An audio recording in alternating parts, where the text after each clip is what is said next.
Hello everyone, क्या हाल चाल है मेरे प्यारे प्यारे जीव जंतुओं। दोस्तों, मुझे थोड़ा सा आज हर्ट हुआ है बिकॉज अभी कुछ टीचर्स देख रहा हूँ ऐसे, मतलब थोड़ा सा व्यूज आ रहे हैं अपने वीडियोस पे, थोड़ा सा ज्यादा आजकल व्यूज लाइक्स आ रहे हैं ना, तो कुछ टीचर्स देख रहा हूँ अपने चैनल पर मेरे खिलाफ ना हेट कमेंट्स करवा रहे हैं। मेरे खिलाफ अपने अपने खुद के चैनल पर हेट कमेंट्स करवा रहे हैं। तो थोड़ा बहुत हर्ट भी होता है भाई कि अपने लोग मेहनत करते हैं, अपने लोग रातों रात जागते हैं, और भाई तुम लोग हेट कमेंट्स क्यों करवाते हो? आप लोग भी मेहनत कर लो टीचर्स। सारे टीचर्स अच्छे हैं, सारे रेस्पेक्टेड टीचर्स अच्छे हैं। आप लोग किसी से भी पढ़ो, मेरे को कोई मतलब नहीं है भाई। लेकिन मैं जो मेहनत कर रहा हूं, तो मेरे खिलाफ तुम हेट कमेंट्स क्यों क्यों करवा रहे हो? मैंने क्या कोई गलत पढ़ाया है? मैंने क्या अच्छा नहीं पढ़ाया आप लोगों को? कॉर्पोरेट अकाउंटिंग से लेके यहां तक इतना मेहनत जो मैं किया हूं ना, वो पूरा यूट्यूब में आप लोग रेयरली कोई कोई करेगा।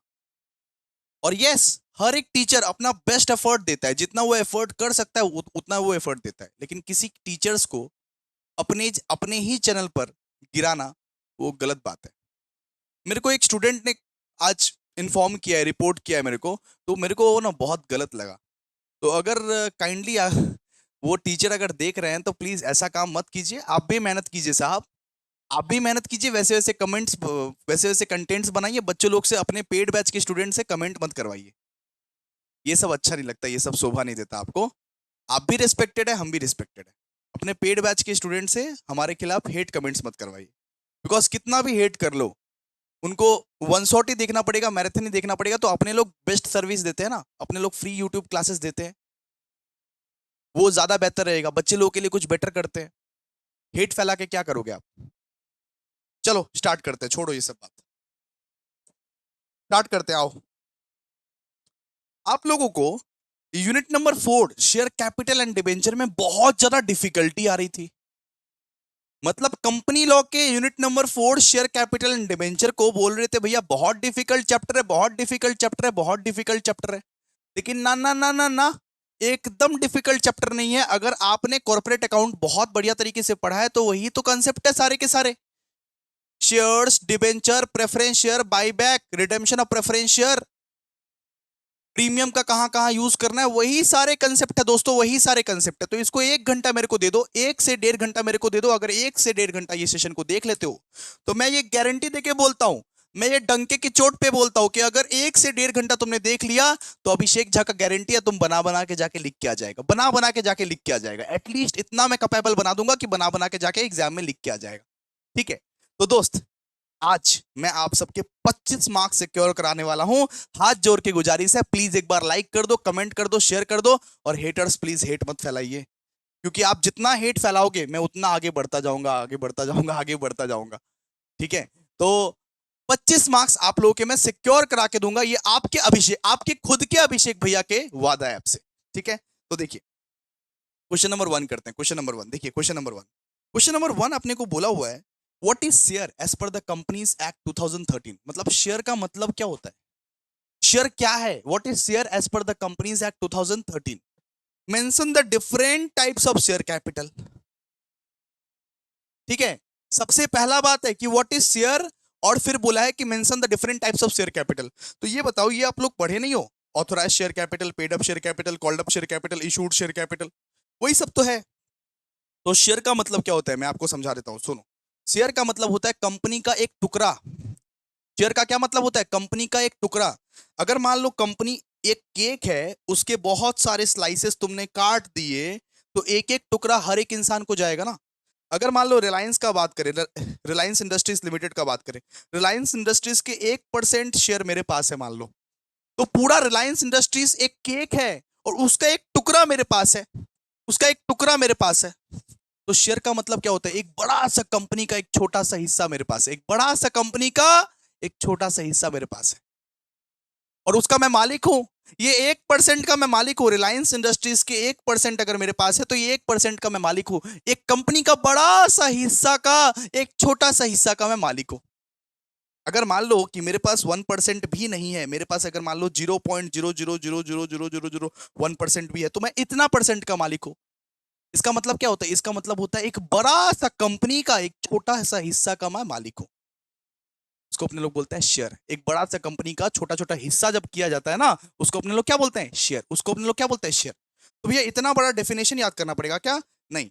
आओ आओ इसके पॉइंट से याद करते हैं। आओ सबसे पहले मीनिंग का बात करते हैं। मीनिंग का, a share is a portion of a company's capital which denotes the ownership rights to the holder. Each share carries a fixed face value and certain rights and obligation. मान लो कि मेरे पास रिलायंस के 50 शेयर है, एक share का दाम है 10 रुपया, तो कितना वैल्यू होगा? 500 ना। अरे 500 ना। अगर मान लो कि मेरे पास रिलायंस के 50 तो शेयर है, एक शेयर का वैल्यू है 10 रुपया, तो कितना वैल्यू होगा? 500 ना। तो सीधा सा बात बोला है यहाँ पे। शेयर का मतलब क्या होता है? एक कंपनी में इतना इतना बड़ा कंपनी है, इतना बड़ा कंपनी है, उसका एक छोटा सा हिस्सा को अपने लोग बोलते हैं शेयर। उसका एक छोटा सा हिस्सा, इतना बड़ा कंपनी का एक छोटा सा हिस्सा को अपने लोग क्या बोलते हैं? शेयर। और अगर रिलायंस इंडस्ट्रीज लिमिटेड का मैं मान लो 0.0000001% शेयर रखता हूं, इसका मतलब रिलायंस का इतना परसेंट का मैं मालिक हूं, इतना परसेंट का मैं मालिक हूं। मैं भी हूं मालिक। मैं मैं भी जाके बोलूंगा रिलायंस को, मैं मालिक हूं रिलायंस का। आप लोग बिलीव करोगे क्या मैं मालिक हूं? हाँ मैं मालिक हूं, लेकिन मैं मालिक हूं इतना परसेंट का। मालिक हूं तो हूं। तो शेयर का मतलब क्या होता है कि इतना बड़ा जो कंपनीज आप देखते हो, उसका एक छोटा सा हिस्सा को अपने लोग क्या बोलते हैं? शेयर। उसका एक छोटा सा हिस्सा, छोटा सा टुकड़ा को बोलते हैं अपने लोग शेयर। तो यहां पे देखिए ना क्या लिखा हुआ है, a share is a portion of the company's capital. मतलब कंपनी का जो इतना कैपिटल रहता है, 1 लाख का मान लीजिए कैपिटल है, 1 लाख का कंपनी का कैपिटल है, उसमें से 5,000 का कैपिटल आपका शेयर है। A share is the portion of company's capital which denotes the ownership rights of the holder. Each share carries a fixed face value and certain rights and obligation. मतलब हर एक share का दाम या तो 10 रुपया होगा या तो 20 रुपया होगा। एक फेस वैल्यू तो रहता है ना, हर एक शेयर का दाम तो रहता है ना। आपको एक एग्जांपल समझाता हूं, सुनिए ना। आपको एक एग्जांपल समझाता हूं। मान लीजिए कि एक कंपनी का 1 लाख शेयर कैपिटल है ना, 1 लाख का शेयर कैपिटल है, 1 लाख का शेयर कैपिटल है एक कंपनी का। और एक एक शेयर मान लीजिए 10 रुपए में बिक रहा है। ठीक है, एक कंपनी का मान लीजिए 1 लाख शेयर कैपिटल है और एक एक शेयर मेरे बेटे जी 10 रुपए में बिक रहा है। तो कितना शेयर होल्डर है उसका, उस ये कंपनी का कितना शेयर होल्डर है? वो कैसे निकालेंगे भैया? डिवाइड करके। 1 लाख का पूरा अमाउंट है और 10 रुपए का वैल्यू है, मतलब 10,000 शेयर है उस कंपनी में। उस कंपनी में कितने शेयर है? 10,000 शेयर है। इसका मतलब निकल जाएगा ना। तो यही बोला हुआ है यहाँ पे, a share is the portion of the company's capital. Company का जो इतना बड़ा कैपिटल है, 1 लाख का जो कैपिटल है, उसका एक छोटा सा हिस्सा, छोटा सा पोर्शन को अपने लोग बोलते हैं शेयर। उसका एक छोटा सा हिस्सा को अपने लोग बोलते हैं। इतना बड़ा जो कैपिटल है कंपनी का, उसका एक छोटा सा हिस्सा, छोटा सा पोर्शन का मैं मालिक हूं। मैं भी मालिक हूं। अरे भैया मैं रिलायंस इंडस्ट्रीज का मालिक हूं। आपको बिलीव नहीं हो रहा है? मैं हूं। हाँ भैया, अभिषेक भैया आप रिलायंस इंडस्ट्रीज के मालिक हो। हाँ रियली मैं शेयर खरीदा हूं। लेकिन कितना, लेकिन कितना परसेंट का मालिक हूं पता है? मैं मालिक हूं। मैं मुकेश भाई का ऑर्डर रखता हूं, रिलायंस इंडस्ट्रीज का मालिक मैं हूं। लेकिन कितना परसेंट का? 0.00000000001% का। इतना परसेंट का मैं मालिक हूं। रिलायंस इंडस्ट्रीज का मैं मालिक तो हूं भाई, लेकिन इतना परसेंट का मैं मालिक हूं। 0.0000001% का मैं मालिक हूं। लेकिन हूं तो सही ना। मेरे को मालिक तो बोला जाएगा ना। हाँ भैया आपको मालिक बोला जाएगा। तो ये क्या है बेटा? शेयर। एक बड़ा सा कंपनी में आपका शेयर कितना है? एक बड़ा सा कंपनी में उसका कितना टुकड़ा हुआ है, कितना कितना टुकड़ा हुआ है, उसको अपने लोग बोलते हैं शेयर। अगर एक कंपनी में 1 लाख का कैपिटल है, एक शेयर अगर 10 रुपए करके मिल रहा है, इसका मतलब उस कंपनी में 10,000 शेयर जो है वो इशू हुए हैं। समझ में आ गया आप लोग को? चलिए फिर बात करते हैं legal provision. Legal provision, share को डिफाइन किया गया है सेक्शन 2 क्लॉज 84 में। सेक्शन 2 क्लॉज 84 में डिफाइन किया गया। अगर याद ना रहे मत लिखिएगा ये पॉइंट, याद ना रहे मत लिखिएगा ये point. Defined under section 2 clause 84 and regulated by section 43 of the companies act.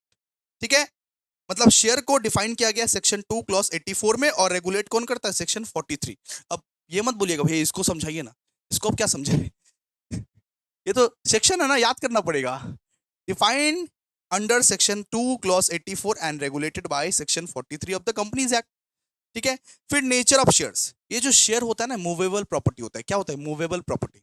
जैसे ये कैल्सी मैं किसी को बेच सकता हूं, ये फोन मैं किसी को बेच सकता हूं, वैसे शेयर भी बेच सकता हूं। पता है मेरे पास अगर शेयर है ना, मैं दूसरों को बेच सकता हूं। मेरे पास मान लो कि 10,000 शेयर है।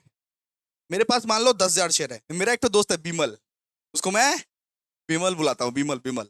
ठीक है, मेरा एक तो दोस्त है बीमल, उसको मान लो कि मैंने बेच दिया, तो क्या दिक्कत है? बेच सकता हूं, कोई दिक्कत नहीं है। तो जैसे आप ये फोन को बेच सकते हो, जैसे ये फोन मूवेबल प्रॉपर्टी है, मूव करता है, मूवेबल प्रॉपर्टी है, जैसे ये कैल्सी को आप ये बेच सकते हो, जैसे अपना आप करियर बेच के खा गए। डाक हो गया, डाक हो गया,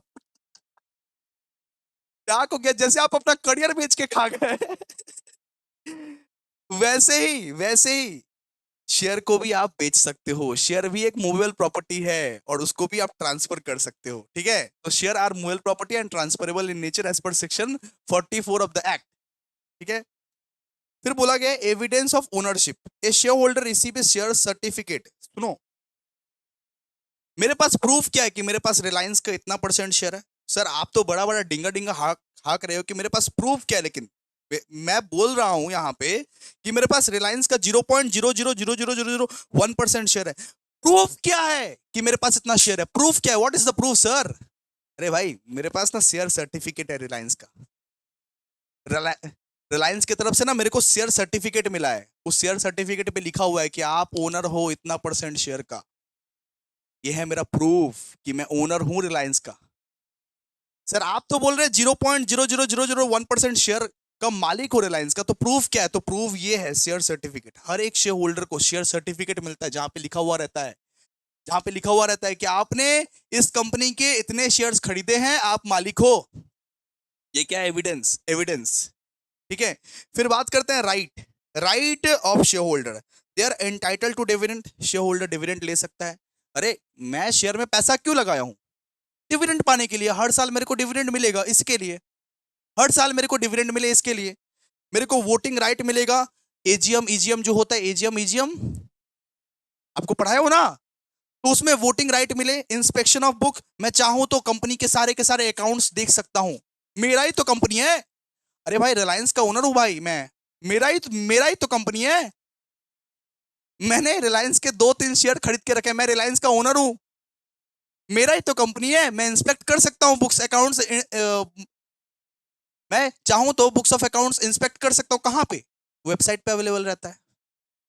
and participation in surplus asset in case of liquidation. तो कंपनी जब वाइंडिंग अप होगा ना, ये कंपनी जब वाइंडिंग अप होगा तब उसका सरप्लस असेट्स हम में भी बंटवारा होगा, हम में भी बंटवारा होगा। ठीक है, तो ये सब राइट्स है शेयर होल्डर्स की, ये सब राइट्स है। अब इतना तक पढ़िए ना, इतना तक पढ़िए आप, इतना तक पढ़िए। इतना इतना टफ टफ पॉइंट्स नहीं लिखना है, इतना तक आप ये पढ़िए कि शेयर होल्डर्स को क्या क्या राइट मिलता है। भैया डिविडेंड मिलता है शेयर होल्डर्स को, वोटिंग राइट मिलता है, आप अकाउंट्स चेक कर सकते हो, बात खत्म। ठीक है, अब बात करते हैं बेटा different types of share capital, कि शेयर कैपिटल के कितने टाइप्स होते हैं, different types of share capital. सबसे पहला होता है ऑथोराइज्ड कैपिटल। ऑथोराइज्ड कैपिटल, अब इसको अब इसको समझिएगा सब। इसको अब समझेगा सब, समझो। ऑथोराइज्ड कैपिटल मतलब maximum number of amount of share capital कितना इशू कर सकता है एक कंपनी पूरा जिंदगी भर में। ऑथोराइज्ड शेयर कैपिटल मतलब मैक्सिमम शेयर कितना आप इशू कर सकते हो पूरा जिंदगी भर में। आपका एमओए में, मतलब आपका मेमोरेंडम ऑफ एसोसिएशन में, मैक्सिमम आप कितना इशू कर सकते हो पूरा जिंदगी भर में, इसको बोलते हैं ऑथोराइज्ड शेयर कैपिटल। मैक्सिमम मान लीजिए हम पूरा जिंदगी भर में 1 लाख शेयर इशू कर सकते हैं, ये मेरा मेमोरेंडम ऑफ एसोसिएशन में लिखा हुआ है। ठीक है, तो ये मेरा क्या authorised share capital. Authorised share capital मतलब मैक्सिमम हम इतना शेयर इशू कर सकते हैं। 1 लाख अगर शेयर इशू करेंगे और एक का दाम अगर 10 रुपए करके है, तो मतलब मैक्सिमम हम 10 लाख का कैपिटल तक इशू कर सकते हैं।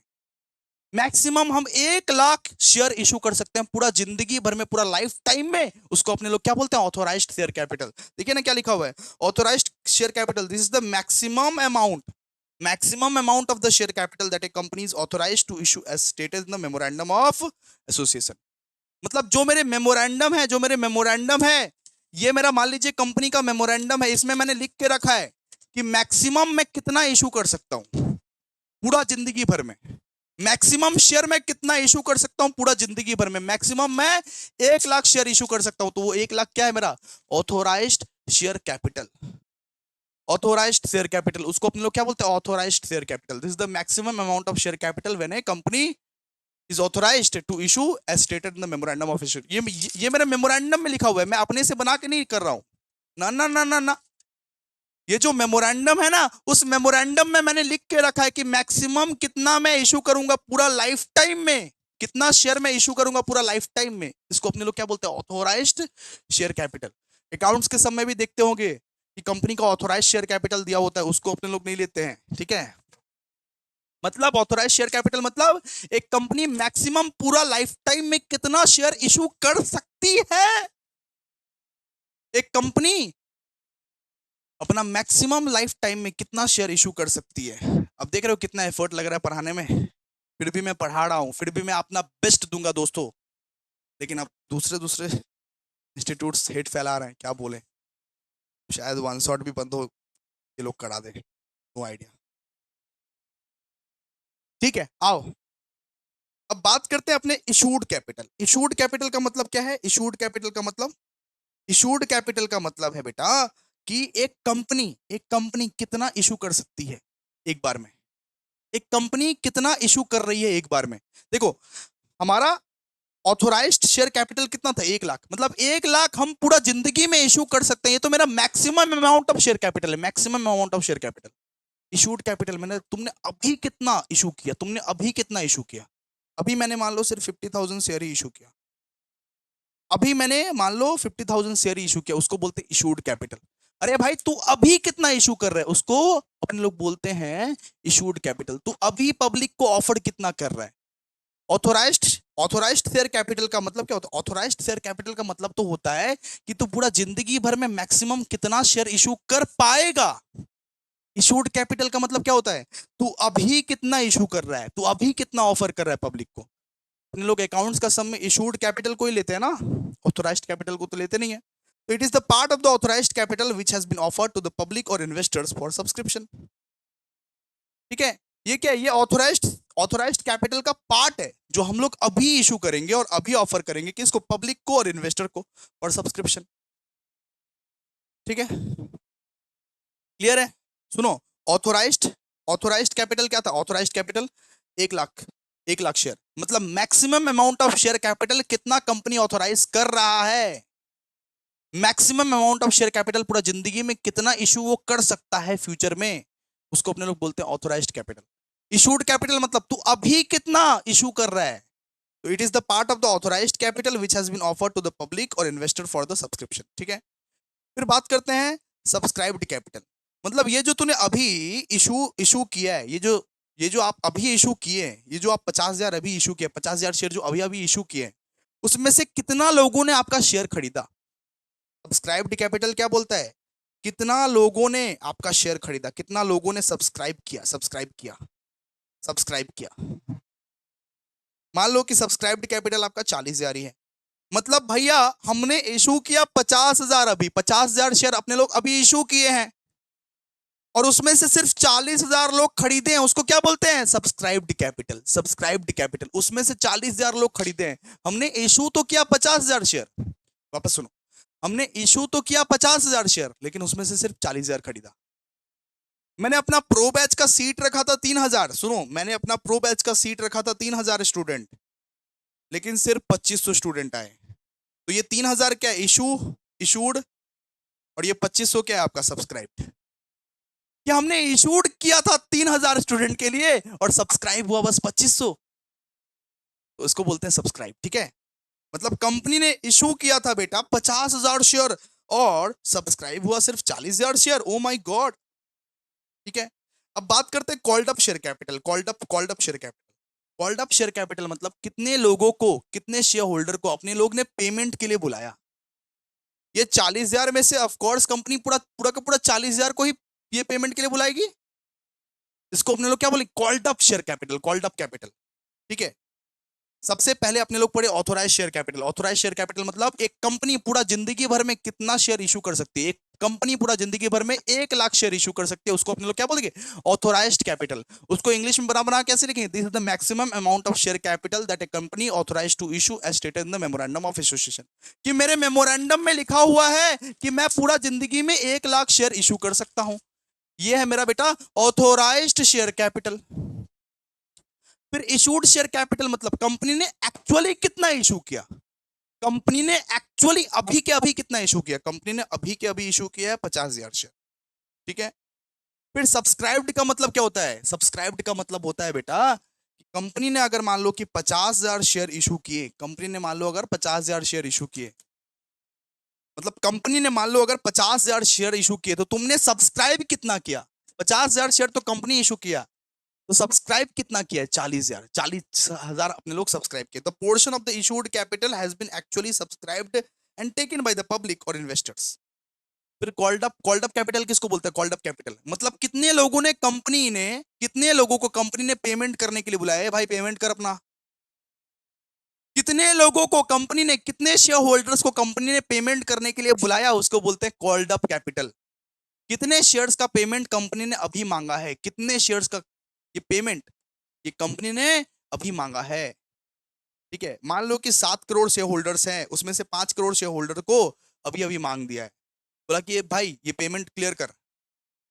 इस मतलब ये कॉल्ड अप कैपिटल का मतलब क्या होता है, the part of subscribed capital that a company has been called for payment for share holders. मतलब कंपनी ने कितने शेयर होल्डर से पैसे मंगवाए हैं कि भाई एप्लीकेशन का, अलॉटमेंट का, फर्स्ट कॉल का, फाइनल कॉल का पेमेंट क्लियर कर। अच्छा, फिर बात करते हैं पेड अप शेयर कैपिटल मतलब कितने लोगों ने दिया है, कितने लोगों ने दिया है, कितने लोगों ने पेमेंट किया है। मान लो कि कंपनी ने 40,000 लोगों से ही पेमेंट मंगवाया है, ठीक है। मतलब मान लो कि सब्सक्राइब किया था 40,000 लोगों ने ही, और कंपनी ने वही 40,000 लोगों से अपील किया है कि भाई तू पे कर दे एप्लीकेशन मनी या अलॉटमेंट मनी, जो कुछ भी, ठीक है। अब उन 40,000 में से, उन 40,000 में से सिर्फ 30,000 लोग ही पे किए हैं, सिर्फ 30,000 लोग ही पे किए हैं। तो पेड अप शेयर कैपिटल मतलब क्या, पेड अप शेयर कैपिटल मतलब कि कंपनी ने तो मंगवाया था 40,000 लोगों से, लेकिन पे कितना लोगों ने किया है, पे कितना शेयर्स का किया है।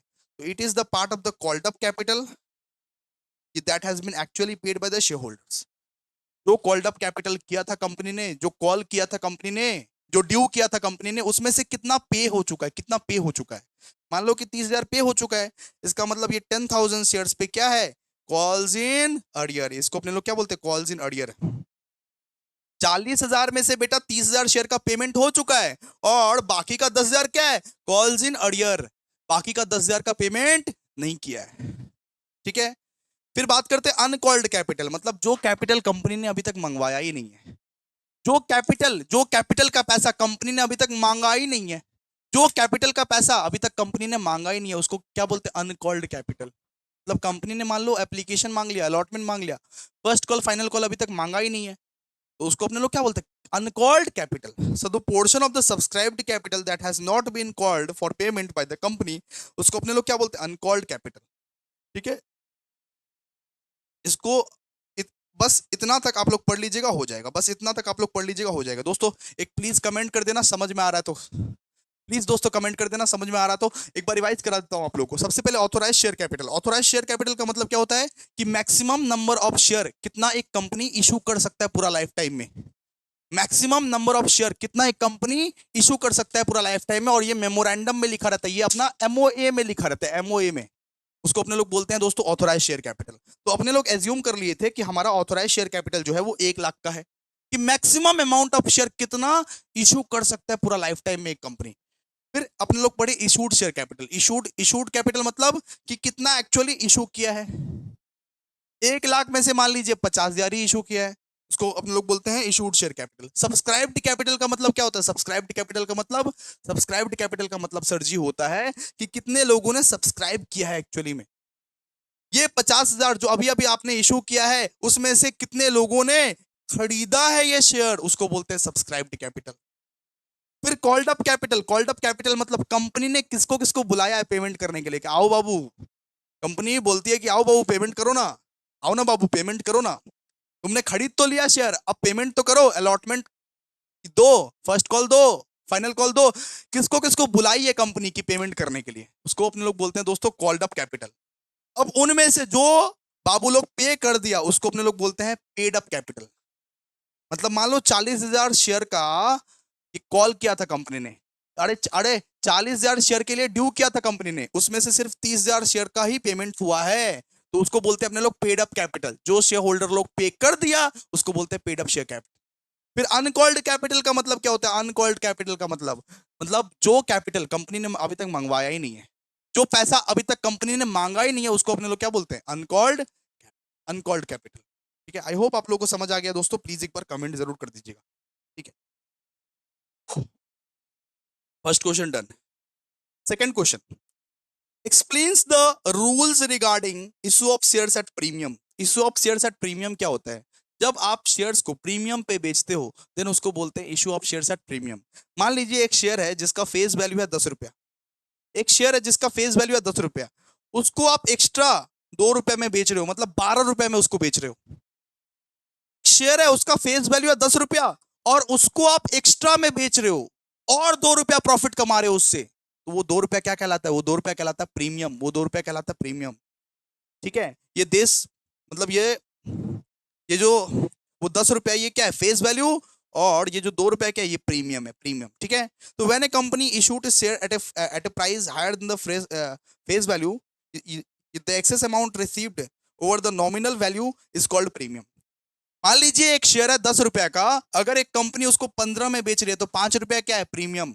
एक शेयर 10 रुपया का है, एक कंपनी उसको एक्स्ट्रा 5 में बेच रही है, मतलब 15 में बेच रही है उसी शेयर को, उसको अपने लोग क्या बोलते हैं? प्रीमियम, प्रीमियम, प्रीमियम बोलते हैं उसको। ठीक है, तो आइए देखिए ना, मीनिंग ऑफ सिक्योरिटीज प्रीमियम, यहां से पढ़िए meaning of securities premium. If the face value of A share is 10 and it is issued at 12, the extra 2 is called the premium amount, है ना। और ये क्या होता है? ये अमाउंट क्रेडिट हो जाता है, ये अमाउंट क्रेडिट में अपने लोग लिखते हैं, ये अमाउंट क्रेडिट में अपने लोग लिखते हैं, है ना। सिक्योरिटीज प्रीमियम कहां पे लिखते हैं? क्रेडिट में लिखते हैं ना। तो this amount is credited to the special account known as securities premium account. ठीक है, क्लियर है? अच्छा, सेकंड सेकंड पॉइंट पढ़िए अभी। As per section 52 the amount received as premium on issue of shares must be transferred to securities premium account. यहाँ पे बोला गया है कि अगर आप प्रीमियम में कुछ पैसा लिए हो तो उस प्रीमियम के अमाउंट को सिक्योरिटीज प्रीमियम अकाउंट में ही ट्रांसफर करना। अगर आप प्रीमियम में कुछ पैसा लिए हो, अगर आप 10 का शेयर 15 में बेचे हो तो वो जो 5 रिसीव किया ना एक्स्ट्रा, अगर बेटा 10 का शेयर तूने 15 में बेचा है तो 5 रुपया जो रिसीव किया ना एक्स्ट्रा, उसको आप सिक्योरिटीज प्रीमियम अकाउंट में ही दिखाना, घपलाबाजी मत करना, उसको आप सिक्योरिटीज प्रीमियम अकाउंट में ही दिखाना। और वो शेयर होल्डर फंड्स के अंदर आता है, शेयर होल्डर फंड्स के अंदर आता है ना, रिजर्व एंड सरप्लस में, शेयर होल्डर फंड्स के अंदर आता है share capital, reserve and surplus, reserve and surplus में दिखाते हैं ना। तो वही यहाँ पे बोला है कि अगर तूने प्रीमियम में पैसा वसूल किया है तो उसको सिक्योरिटीज प्रीमियम अकाउंट में ही दिखाना और फिर शेयर होल्डर फंड्स में दिखाना। आप लोग को बैलेंस शीट याद करवाना था कि शेयर होल्डर फंड्स उसमें क्या क्या रहता है? शेयर कैपिटल और reserve and surplus, reserve and surplus में आता है सिक्योरिटीज प्रीमियम। ठीक है, डन ना। अच्छा, अब ये पूरा कंसेप्ट के ऊपर है utilization of securities premium. Securities premium को कहां कहां आप यूटिलाइज कर सकते हो? देखिए, आप लोगों को हम पढ़ाए थे बाईबैक, आप लोगों को हम पढ़ाए थे बाईबैक, तो आप बाईबैक में यूटिलाइज कर सकते हो सिक्योरिटीज प्रीमियम को, है ना। To buyback its own share under section 68। ठीक है, आप रिडेम्पशन ऑफ प्रेफरेंस शेयर या डिबेंचर में यूटिलाइज कर सकते हो सिक्योरिटीज प्रीमियम को। To provide the premium payable on redemption of preference share and debenture. आप रिडेम्पशन ऑफ प्रेफरेंस शेयर के लिए और डिबेंचर के लिए भी यूटिलाइज कर सकते हो प्रीमियम को। कॉर्पोरेट अकाउंटिंग का आपको अभी कंसेप्ट याद आएगा, देखिए ना। Fit to write off the expenses commission discount allowed on issue of shares और डिबेंचर। मतलब अगर मान लीजिए कि एक कुछ खर्चे हुए हैं इशू ऑफ शेयर्स में, कुछ कुछ कमीशन मिला है, कुछ मान लीजिए कि डिस्काउंट अलाउ किए हो, तो वो सब सारा एक्सपेंसेस को राइट ऑफ करने के लिए सिक्योरिटीज प्रीमियम का यूज किया जाता है, सिक्योरिटीज प्रीमियम का यूज किया जाता है। And to issue fully paid bonus share to issues, ये शेयर होल्डर, अगर आप fully paid bonus share issue कर रहे हैं शेयर होल्डर को, देन उस चीज के लिए सिक्योरिटीज प्रीमियम का यूटिलाइज कर सकते हो, देन उस चीज के लिए एसपीआर का यूटिलाइज कर सकते हो। मतलब सबसे पहला आप लोगों को कंसेप्ट सिखाए थे कि बाईबैक के लिए सिक्योरिटीज प्रीमियम का यूज कर सकते हो, रिडेम्पशन ऑफ प्रेफरेंस शेयर के लिए ये सिक्योरिटीज प्रीमियम का यूज कर सकते हो, रिडेम्पशन ऑफ डिबेंचर के लिए सिक्योरिटीज प्रीमियम का यूज कर सकते हो आप, है ना। And to write up the expenses, commission, discount allowed on issue of shares और डिबेंचर, या प्रीलिमिनरी एक्सपेंस को भी राइट ऑफ करने के लिए आप सिक्योरिटीज प्रीमियम का यूज कर सकते हो। प्रीलिमिनरी एक्सपेंस को भी राइट ऑफ करने के लिए आप सिक्योरिटीज प्रीमियम का यूज कर सकते हो। बोनस शेयर को भी राइट ऑफ करने के लिए आप एसपीआर का यूज कर सकते हो। ये सब सब तो सिखाया हुआ है आप लोग को, ये सब सब तो सिखाया हुआ है आप लोग को। इसमें से आप 4 पॉइंट लिख दीजिएगा, क्या दिक्कत है। फिर बोला है रेस्ट्रिक्शन टू यूज, कहां यूज नहीं करना है, कहां यूज सिक्योरिटीज प्रीमियम का नहीं करना है। मतलब भैया कौन सा ऐसा जगह है जहां पे सिक्योरिटीज प्रीमियम का यूज नहीं करना है। तो यहां पे देखिए, तो the company can not use the share premium amount for paying dividend और और कवरिंग लॉस। एक कंपनी जो है ना, वो डिविडेंड पे करने के लिए एसपीआर का यूज नहीं कर सकती। एक कंपनी डिविडेंड पे करने के लिए सिक्योरिटीज प्रीमियम रिजर्व का यूज नहीं कर सकती, या लॉसेस को कवर करने के लिए एसपीआर का यूज नहीं कर सकती। ठीक है, अब बात समझे कि एक कंपनी जो डिविडेंड पे करती है, तो उस डिविडेंड को पे करने के लिए सिक्योरिटीज प्रीमियम का रिजर्व का यूज मत कर। ना ना ना ना ना ना ना ना ना ना। और लॉसेस को कवर करने के लिए आप सिक्योरिटीज प्रीमियम को यूज भी नहीं कर सकते हो। तो ये दो चीज के लिए सिक्योरिटीज प्रीमियम का यूज कभी मत करना। फिर बात करते हैं disclosure in balance sheet. Disclosure in balance sheet, तो इसको बैलेंस शीट की किस कॉलम में दिखाते हैं? रिजर्व एंड सरप्लस में दिखाते हैं। सिंपल है भाई, बैलेंस शीट तो आप लोग को सिखाया हुआ था। तो बैलेंस शीट की किधर अपने लोग दिखाते हैं सिक्योरिटीज प्रीमियम को? रिजर्व एंड सरप्लस में दिखाए थे। शेयर होल्डर फंड, उसी में आता है शेयर कैपिटल, और बी में आता है रिजर्व एंड सरप्लस। तो रिजर्व एंड सरप्लस में अपने लोग दिखाते हैं इसको। अकाउंटिंग ट्रीटमेंट इसका क्या होता है? The premium received is credited to the securities premium account. अपने लोग क्या करते हैं? जर्नल एंट्री क्या पास करते हैं? सिक्योरिटीज प्रीमियम को क्रेडिट करते हैं, सिक्योरिटीज प्रीमियम को क्रेडिट करते हैं।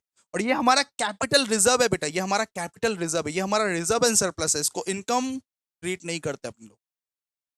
बहुत लोग बोलते हैं भैया कि सिक्योरिटीज प्रीमियम इनकम है। नहीं नहीं नहीं, ये कैपिटल रिजर्व है अपना। रिजर्व एंड सरप्लस में लिखते हैं ना अपने लोग, ये अपना कैपिटल रिजर्व है, इसको इनकम ट्रीट नहीं करते। ठीक है, ठीक है। बाकी का पॉइंट्स आप लोग नहीं भी पढ़िएगा फिर भी चलेगा, ये सब मत पढ़िए, ये सब जितना जितना आप लोग को पढ़ा दिए काफी, इतना आप लोग लिख दीजिएगा ना, काफी हो गया ना। हो गया ना गाइस, समझ में आ गया ना कि प्रीमियम के बारे में तो लिखना है, प्रीमियम के बारे में तो लिखना है कि प्रीमियम क्या होता है। प्रीमियम का एग्जांपल दे दोगे, कहां कहां राइट ऑफ करते हैं, बैलेंस शीट में कहां दिखाते हैं, यही सब चीज तो लिखना है। जो अकाउंट्स में सीखे हो वो सब लिख देना, इजी तो है, रिवाइज करके लिख देना।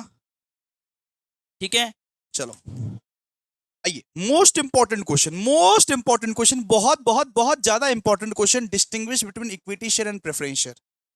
मतलब भैया इक्विटी शेयर क्या होता है, प्रेफरेंस शेयर क्या होता है, थोड़ा सा इसका डिफरेंस बताओ ना भैया, डिफरेंस बताओ ना थोड़ा सा। तो आओ सबसे पहले इसका डेफिनेशन देखते हैं। डेफिनेशन क्या है इसका, देखिए, equity share are shares that are not preference shares and carry voting right and variable dividend. बोलता है ये कि इक्विटी शेयर होल्डर्स को वोटिंग राइट्स मिलता है।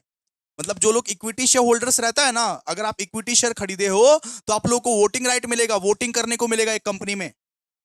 और आप लोगों को एक अच्छा खासा डिविडेंड मिलेगा, अच्छा खासा डिविडेंड। हो सकता है कि एक साल में आप लोगों को डिविडेंड कम मिला, हो सकता है मान लीजिए कि 2025 में आप लोगों को 100 रुपए का डिविडेंड मिला, लेकिन 2026 में हो सकता है कि आपको 10,000 का भी डिविडेंड मिल सकता है, और 2027 का हो सकता है कि आप लोगों को यहाँ पे ये 5,000 का भी डिविडेंड मिल सकता है। तो हर साल ना डिविडेंड वरी करेगा, हर साल ना डिविडेंड अलग अलग आएगा। जैसा कंपनी का लॉसेस, जैसा कंपनी का प्रॉफिट, उस हिसाब से डिविडेंड मिलेगा। Equity share holders are the real owners of the company, are the real owners of the company. उनको रियल ओनर्स ट्रीट किया जाता है। अगर आप इक्विटी शेयर में पैसा लगाए हो ना, तो आपको वोटिंग राइट्स तो मिलेगा ही मिलेगा। आप वोट कर सकते हो, हर एक मैटर में वोट कर सकते हो। और दोस्त आप लोगों को ना वेरिएबल डिविडेंड मिलेगा। वेरिएबल डिविडेंड मतलब एक साल आपको अगर लॉस बर्दाश्त करना पड़ा, एक साल अगर आपको डिविडेंड नहीं मिला, तो दूसरे साल हो सकता है कि आप लोग को 10,000 डिविडेंड मिल जाए, हो सकता है तीसरे साल आपको 5,000 डिविडेंड मिल जाए, हो सकता है उसके बाद वाला साल आपको फिर वापस डिविडेंड ना मिले।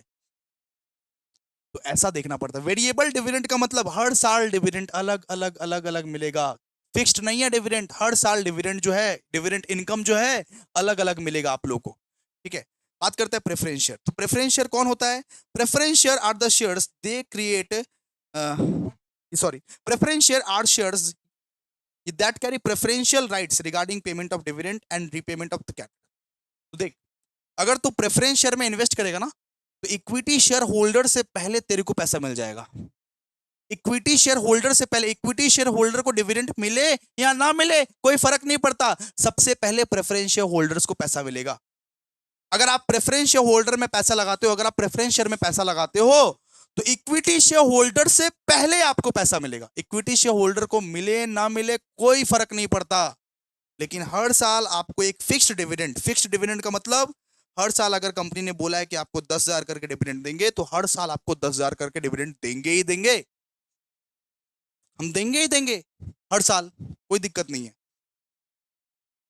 ठीक है, तो इक्विटी शेयर और प्रेफरेंस शेयर में बस इतना ही फर्क है कि इक्विटी शेयर को वोटिंग राइट मिल जाता है और वेरिएबल डिविडेंड मिल जाता है, लेकिन प्रेफरेंस शेयर को इक्विटी शेयर से पहले पैसा मिलेगा। इक्विटी शेयर को पैसा मिले ना मिले कोई फर्क नहीं पड़ता भाई। You are the real owners of the company and real owners also bear losses. Real owners losses भी बियर करता है, लेकिन प्रेफरेंस शेयर होल्डर्स को प्रेफरेंस मिलेगा। इक्विटी शेयर होल्डर से पहले पैसा मिल जाएगा, उन लोगों को पहले पैसा मिल जाएगा, और हर साल उनको फिक्स्ड अमाउंट ऑफ डिविडेंड तो मिलेगा ही मिलेगा, चाहे कंपनी लॉस में है चाहे कुछ भी, हर साल उनको फिक्स्ड अमाउंट ऑफ डिविडेंड तो मिलेगा ही मिलेगा। लेकिन हाँ, अगर कंपनी सुपर प्रॉफिट में, अगर कंपनी बहुत ज्यादा प्रॉफिट कमा रही है, उस केस में भी प्रेफरेंस शेयर होल्डर को 10,000 मिलेगा, लेकिन इस केस में इक्विटी शेयर होल्डर को शायद 1 लाख मिल जाए। अब बात को समझ रहे हो? अगर मान लीजिए कंपनी ने एक ऐसा साल है जहां पे कंपनी ने बहुत अच्छा प्रॉफिट कमा लिया, उस साल भी प्रेफरेंस शेयर होल्डर को वही फिक्स्ड अमाउंट ऑफ डिविडेंड ही मिलेगा, लेकिन उस साल हो सकता है कि इक्विटी शेयर होल्डर वाले को 1 लाख 2 लाख मिल जाए। यही फर्क है इक्विटी एंड प्रेफरेंस शेयर में। हर एक का अपना अपना एडवांटेज है, हर एक का अपना अपना डिसएडवांटेज भी है। ओके, फिर बात करते हैं डिविडेंड रेट। डिविडेंड रेट मतलब किस रेट पे डिविडेंड मिलता है। अगर इक्विटी शेयर होल्डर हो तो डिविडेंड हर साल बदलता रहेगा। किसी साल आपको 10,000 का डिविडेंड मिल रहा है, किसी साल आपको 5,000 का मिल रहा है, किसी साल आपको, हर साल डिविडेंड मिल, मतलब ये बदलता रहेगा, depends upon the companies profit. ठीक है, और अगर आप प्रेफरेंस शेयर होल्डर हो तो आपको हर साल फिक्स्ड रेट पे डिविडेंड मिलेगा, हर साल आपको 10,000 मिल रहा है तो 10,000 ही मिलेगा। वोटिंग राइट है, यहाँ पे इक्विटी शेयर होल्डर को वोटिंग राइट मिलता है और प्रेफरेंस शेयर होल्डर को वोटिंग राइट नहीं मिलता है। इक्विटी शेयर होल्डर लोग वोट कर सकता है, कंपनी के क्रूशियल मैटर्स में इक्विटी शेयर होल्डर लोग वोट कर सकता है, प्रेफरेंस शेयर होल्डर लोग वोट नहीं कर सकता है। फिर बात करते हैं प्रायोरिटी ऑफ डिविडेंड, किसको सबसे पहले डिविडेंड मिलता है।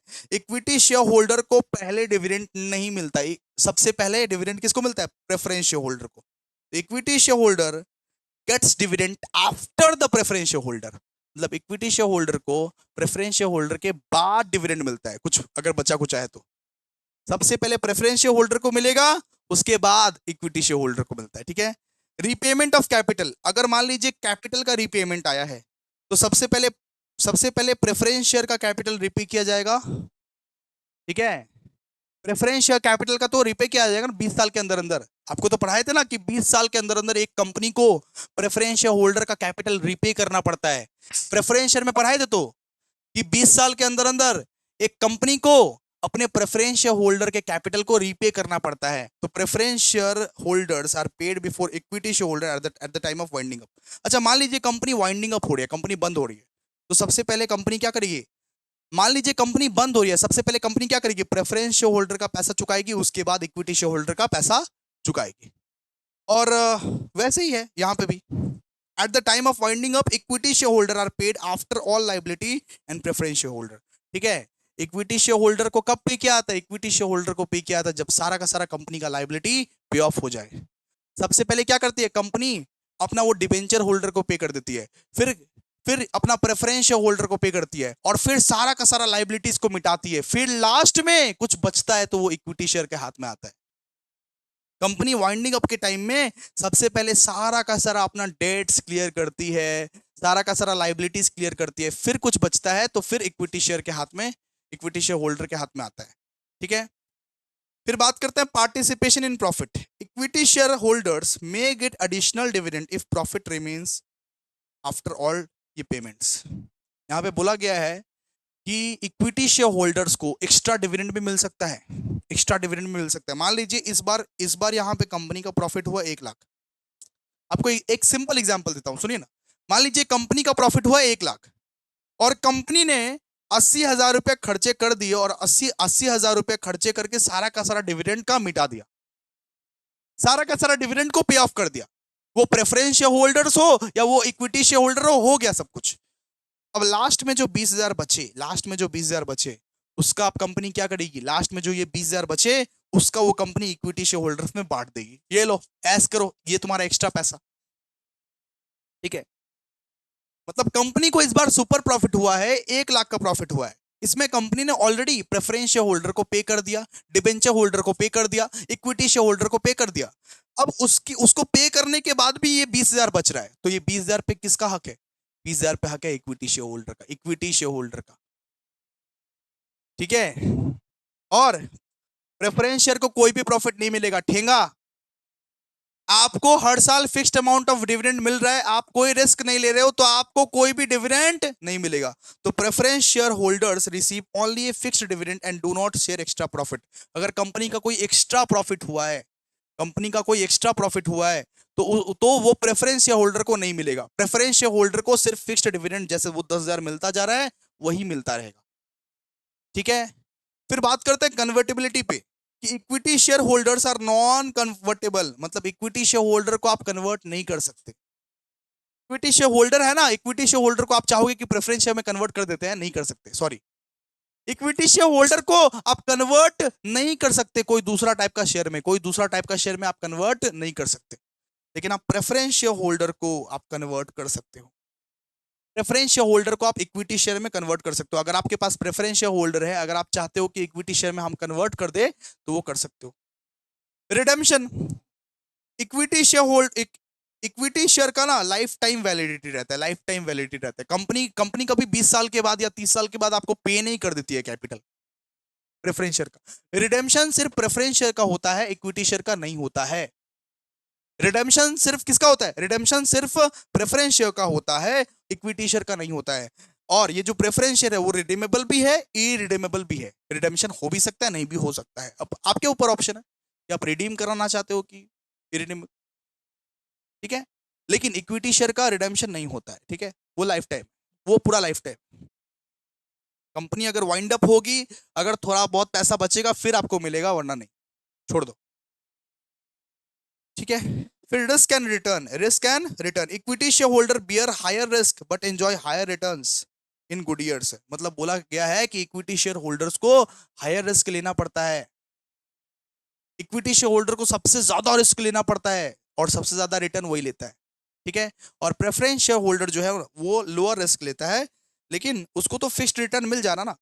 अगर आप बूढ़े हो, अगर आप 60 साल के बूढ़े हो, बाबा আমি হাঁটতে পারছি না, বাবা আমার অনেক মেডিকেল এক্সপেন্সেস আছে, বাবা আমি কি করব।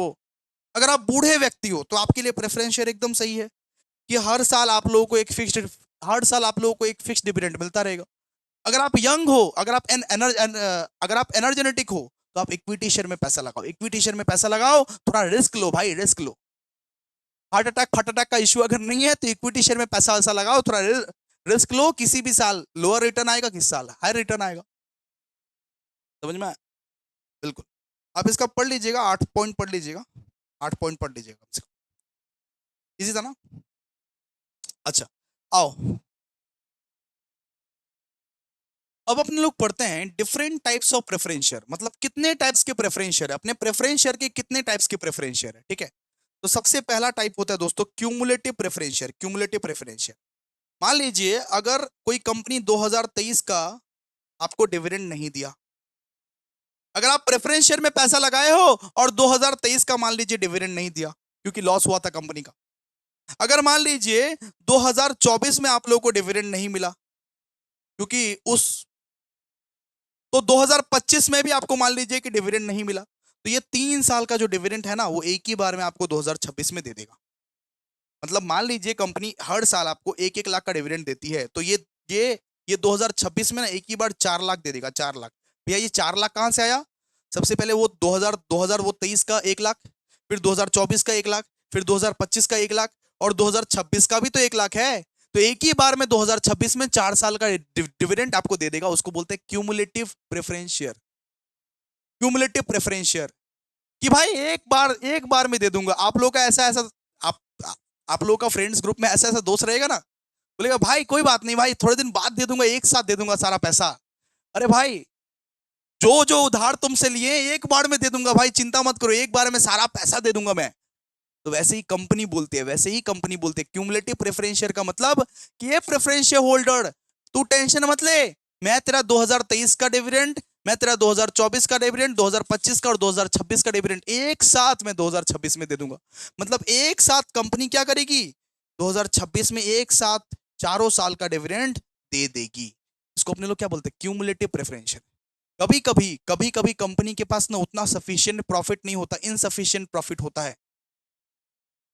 कभी कभी कंपनी के पास उतना सफिशिएंट प्रॉफिट नहीं है, तो उस साल कंपनी क्या करती है, उस साल डिविडेंड नहीं देती है, अगले साल उसको इकट्ठा करके 2 साल का डिविडेंड एक बार में दे देती है। 2 साल का डिविडेंड एक बार में दे देती है। इसको अपने लोग क्या बोलते हैं, cumulative preference share, cumulative preference share. ठीक है, फिर बात करते हैं नॉन क्यूमुलेटिव फ्रीक्वेंसी शेयर का मतलब क्या होता है। अगर मान लीजिए कंपनी 2023 का डिविडेंड अगर मान लीजिए 2023 में ही दे रही है, सुनिए ना, अगर 2023 का डिविडेंड 2023 में दे रही है, 2024 का डिविडेंड 2024 में ही दे रही है, 2025 का डिविडेंड 2025 में ही दे रही है, उसको अपने लोग बोलते हैं नॉन क्यूमुलेटिव प्रेफरेंस शेयर। मतलब कंपनी झमेला पालना नहीं चाहती है, कंपनी हर साल का डिविडेंड हर साल ही क्लियर कर दे रही है, हर साल का डिविडेंड हर साल ही क्लियर कर दे रही है। उसको अपने लोग क्या बोल रहे हैं, non cumulative preference share. Dividend do not accumulate if the company does not declare a dividend in a year, shareholder cannot claim it later। मतलब अगर if कंपनी ने डिक्लेयर नहीं किया, अगर अगर कंपनी ने, यहां पे एक और चीज है कि अगर कंपनी ने 2023 का डिविडेंड तुमको नहीं दिया तो तुम बाद में क्लेम नहीं कर सकता। बाद में कंपनी को ये नहीं बोल सकता 2024 में जाके कि हमको 2023 का डिविडेंड चाहिए, ना ना ना ना ना। अगर कंपनी ने 2023 का तुमको डिविडेंड नहीं दिया तो तुमको नहीं मिलेगा दूसरा साल में। ठीक है, क्यूमुलेटिव का मतलब कंपनी इकट्ठा दे देगा तुमको, नॉन क्यूमुलेटिव का मतलब हर साल अपना अपना डिविडेंड आके ले लो। अगर कोई साल कंपनी ने नहीं दिया, मतलब समझो कि भोग्य, उस साल का तुमको भोग्य, उस साल का नहीं मिलेगा, उस साल का नहीं मिलेगा डिविडेंड। ठीक है, फिर बात करते हैं participating preference share. Participating preference share क्या होता है भैया, पार्टिसिपेटिंग प्रेफरेंस शेयर, जिस प्रेफरेंस शेयर होल्डर को, सुनिए, जिस प्रेफरेंस शेयर होल्डर को एक्स्ट्रा प्रॉफिट में हिस्सा मिलता है, जिस भी प्रेफरेंस शेयर होल्डर को एक्स्ट्रा प्रॉफिट्स में हिस्सा मिलता है, उसको अपने लोग बोलते हैं पार्टिसिपेटिंग प्रेफरेंस शेयर। अगर कंपनी में मान लो कुछ एक्स्ट्रा प्रॉफिट हुआ है, तो आप लोगों को हम क्या सिखाएं कि सिर्फ इक्विटी शेयर होल्डर को हिस्सा मिलता है, लेकिन जिस भी प्रेफरेंस शेयर होल्डर को, अगर ऐसा ऐसा वो कॉन्ट्रैक्ट में लिखा हुआ है, ऐसा अगर एग्रीमेंट में लिखा हुआ है कि तुम पार्टिसिपेटिंग प्रेफरेंस शेयर होल्डर हो मेरे, तो अगर कंपनी का कुछ एक्स्ट्रा प्रॉफिट होता है ना, तो जिस भी प्रेफरेंस शेयर होल्डर को पार्टिसिपेट, वो एक्स्ट्रा एक्स्ट्रा प्रॉफिट लेने का मौका मिलेगा, वो सरप्लस प्रॉफिट लेने का मौका मिलेगा, उसको अपने लोग बोलेंगे participating preference share. Participating preference share मतलब भैया फिक्स्ड डिविडेंड तो मिल ही रहा है, हर साल वो 10,000 तो आ ही रहा है, लेकिन कंपनी का अगर कुछ एक्स्ट्रा प्रॉफिट हो रहा है तो उस पर तो इक्विटी शेयर होल्डर का हक था ना। तो अगर उस पर प्रेफरेंस शेयर होल्डर का भी हक बने, तो उन प्रेफरेंस शेयर होल्डर को अपने लोग बोलते हैं participating preference share. Sir participating से तो पार्टी से आपका याद आ रहा है सर, बात समझ में आया आप लोगों को? बस उस डिविडेंड, उस एक्स्ट्रा प्रॉफिट में अगर प्रेफरेंस शेयर वाले भी आ गए और बोले हमको भी लेना है, तो मतलब समझ जाना वो क्या है, पार्टिसिपेटिंग प्रेफरेंस शेयर। फिर होता है नॉन पार्टिसिपेटिंग प्रेफरेंस शेयर, मतलब कि कोई भी एक्स्ट्रा एक्स्ट्रा प्रॉफिट कंपनी कमाए, कोई भी एक्स्ट्रा प्रॉफिट कंपनी कमाए, उसमें आप पार्टिसिपेट नहीं कर सकते, सॉरी, जाओ भागो। आपको सिर्फ फिक्स्ड डिविडेंड ही मिलेगा। आपको अगर 10,000 रुपए मिल रहा है हर साल, आपको 10,000 रुपए करके ही देंगे अपने लोग, कोई एक्स्ट्रा कोई एक्स्ट्रा प्रॉफिट में पार्ट नहीं बनाएंगे आपका। ठीक है, फिर बात करते हैं convertible preference share. Convertible preference share मतलब क्या, कन्वर्टेबल प्रेफरेंस शेयर का मतलब है कि कोई भी प्रेफरेंस शेयर को अगर आप इक्विटी शेयर में कन्वर्ट कर सकते हो तो उसको बोलते हैं कन्वर्टेबल प्रेफरेंस शेयर। कोई भी प्रेफरेंस शेयर को अगर आप इक्विटी शेयर में कन्वर्ट कर सकते हो उसको अपने लोग क्या बोलते हैं, convertible preference share. This can be converted into equity share after a certain period और ऑन फुलफिलिंग सर्टेन कंडीशन। मतलब एक पीरियड के बाद, कोई भी प्रेफरेंस शेयर को एक पीरियड के बाद आप इक्विटी शेयर में कन्वर्ट कर सकते हो, उसको अपने लोग क्या बोलते हैं, कन्वर्टेबल प्रेफरेंस शेयर। फिर बात करते हैं नॉन कन्वर्टेबल प्रेफरेंस शेयर। कोई भी प्रेफरेंस शेयर को अगर आप इक्विटी शेयर में कन्वर्ट नहीं कर सकते हो, देन उसको बोलते हैं non convertible preference share. This can not B converted into equity share. अपने से बना बना के लिखना है।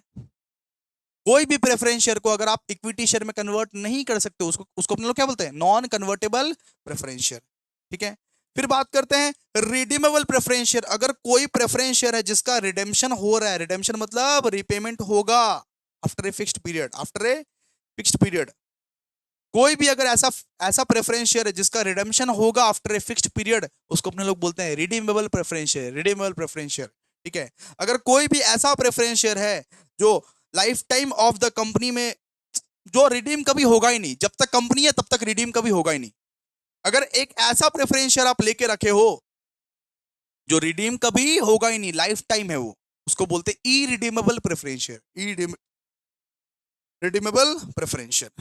ये सब काट दीजिए, 9 10 11 12 काट दीजिए, 8 तक याद रखिएगा बस। ठीक है, different types of preference share, 8 तक आप लोग याद रखिए। चलिए आइए देखिए, आइए अभी नेक्स्ट क्वेश्चन, नेक्स्ट क्वेश्चन अभी कि what are the difference between shares and stock. Very important, mark कीजिए इसे, वेरी वेरी वेरी इंपॉर्टेंट, कि शेयर्स और स्टॉक में बेटा डिफरेंस क्या है, शेयर्स और स्टॉक में डिफरेंस क्या है, डिफरेंस क्या है शेयर्स और स्टॉक में। तो आइए पढ़ते हैं शेयर्स और स्टॉक में क्या क्या डिफरेंस है। तो शेयर्स किसको बोलते हैं, शेयर मतलब बोलते हैं एक शेयर, दो शेयर, तीन शेयर। स्टॉक मतलब बोलते हैं उसका पूरा गुच्छा, पूरा बंडल। स्टॉक मतलब क्या होता है, पूरा गुच्छा ऑफ शेयर्स का मतलब क्या होता है स्टॉक। शेयर्स का मतलब क्या होता है, एक शेयर, दो शेयर, तीन शेयर, चार शेयर, पांच शेयर। तो शेयर्स का आप क्वांटिटी गिन सकते हो बेटा, शेयर्स का आप क्वांटिटी गिन सकते हो, लेकिन अगर उसी क्वांटिटी का आप गुच्छा बना लो, बंडल बना लो, उसको अपने लोग क्या बोलते हैं, स्टॉक। उसको अपने लोग क्या बोलते हैं, स्टॉक। ठीक है, उसी शेयर्स का आप गुच्छा पूरा बना लो, उसको अपने लोग क्या बोलते हैं, स्टॉक। शेयर्स के फुल अमाउंट को आप गुच्छा बना लो, उसको बोलते हैं स्टॉक। ठीक है, तो शेयर्स का मतलब क्या है, a share is a unit of the share capital of the company. मतलब शेयर्स मतलब यूनिट, कितना शेयर, एक शेयर, दो शेयर, तीन शेयर, चार शेयर, उसको अपने लोग बोलते हैं शेयर। लेकिन स्टॉक क्या होता है, स्टॉक होता है एग्रीग्रेट। एग्रीग्रेट मतलब फुल अमाउंट। शेयर मतलब एक दो तीन चार, स्टॉक मतलब पूरा गुच्छा, पूरा बंडल को बोलते हैं अपने लोग शेयर।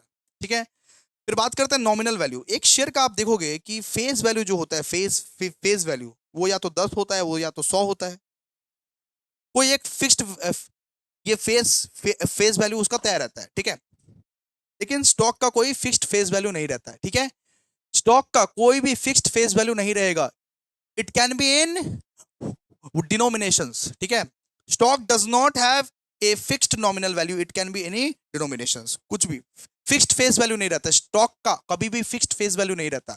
जैसे शेयर का रहता है कि एक शेयर हमेशा 10 रुपए करके ही बिकेगा, या एक शेयर हमेशा 100 रुपए करके ही बिकेगा एक कंपनी का, लेकिन स्टॉक का ऐसा नहीं रहता, स्टॉक का कुछ भी रह सकता है वैल्यू। ठीक है, अच्छा, शेयर्स जो है बेटा वो या तो फुली पेड अप भी हो सकता है, या तो पार्टली पेड अप भी हो सकता है। ठीक है, और स्टॉक में क्या है कि only fully paid up shares can be converted into stock. Stock किसको बोलते हैं, कि कोई भी फुली पेड अप शेयर है, जो शेयर का तूने सारा का सारा पेमेंट कर दिया, जो शेयर का सारा पेमेंट तूने कर दिया है, उसी को आप लोग स्टॉक बोलते हो, उसी उसी को आप लोग स्टॉक बोलते हो। ठीक है, शेयर्स तो भैया फुली पेड अप भी हो सकता है, पार्टली पेड अप भी हो सकता है, लेकिन only fully paid up shares can be converted into stock. ठीक है, फिर बात करते हैं numbering. Each share has a distinct number of identifications. हर एक शेयर का अपना अपना नंबर होता है, हर एक शेयर का अपना अपना नंबर होता है आइडेंटिफिकेशंस करने के लिए। Stock is not numbered, it is a consolidated amount, मतलब पूरा मिला के लिखा रहता है पूरा अमाउंट। 1 करोड़ का स्टॉक है, 2 करोड़ का स्टॉक है, 1 करोड़ का, 2 करोड़ का स्टॉक है, ऐसा लिखा रहता है।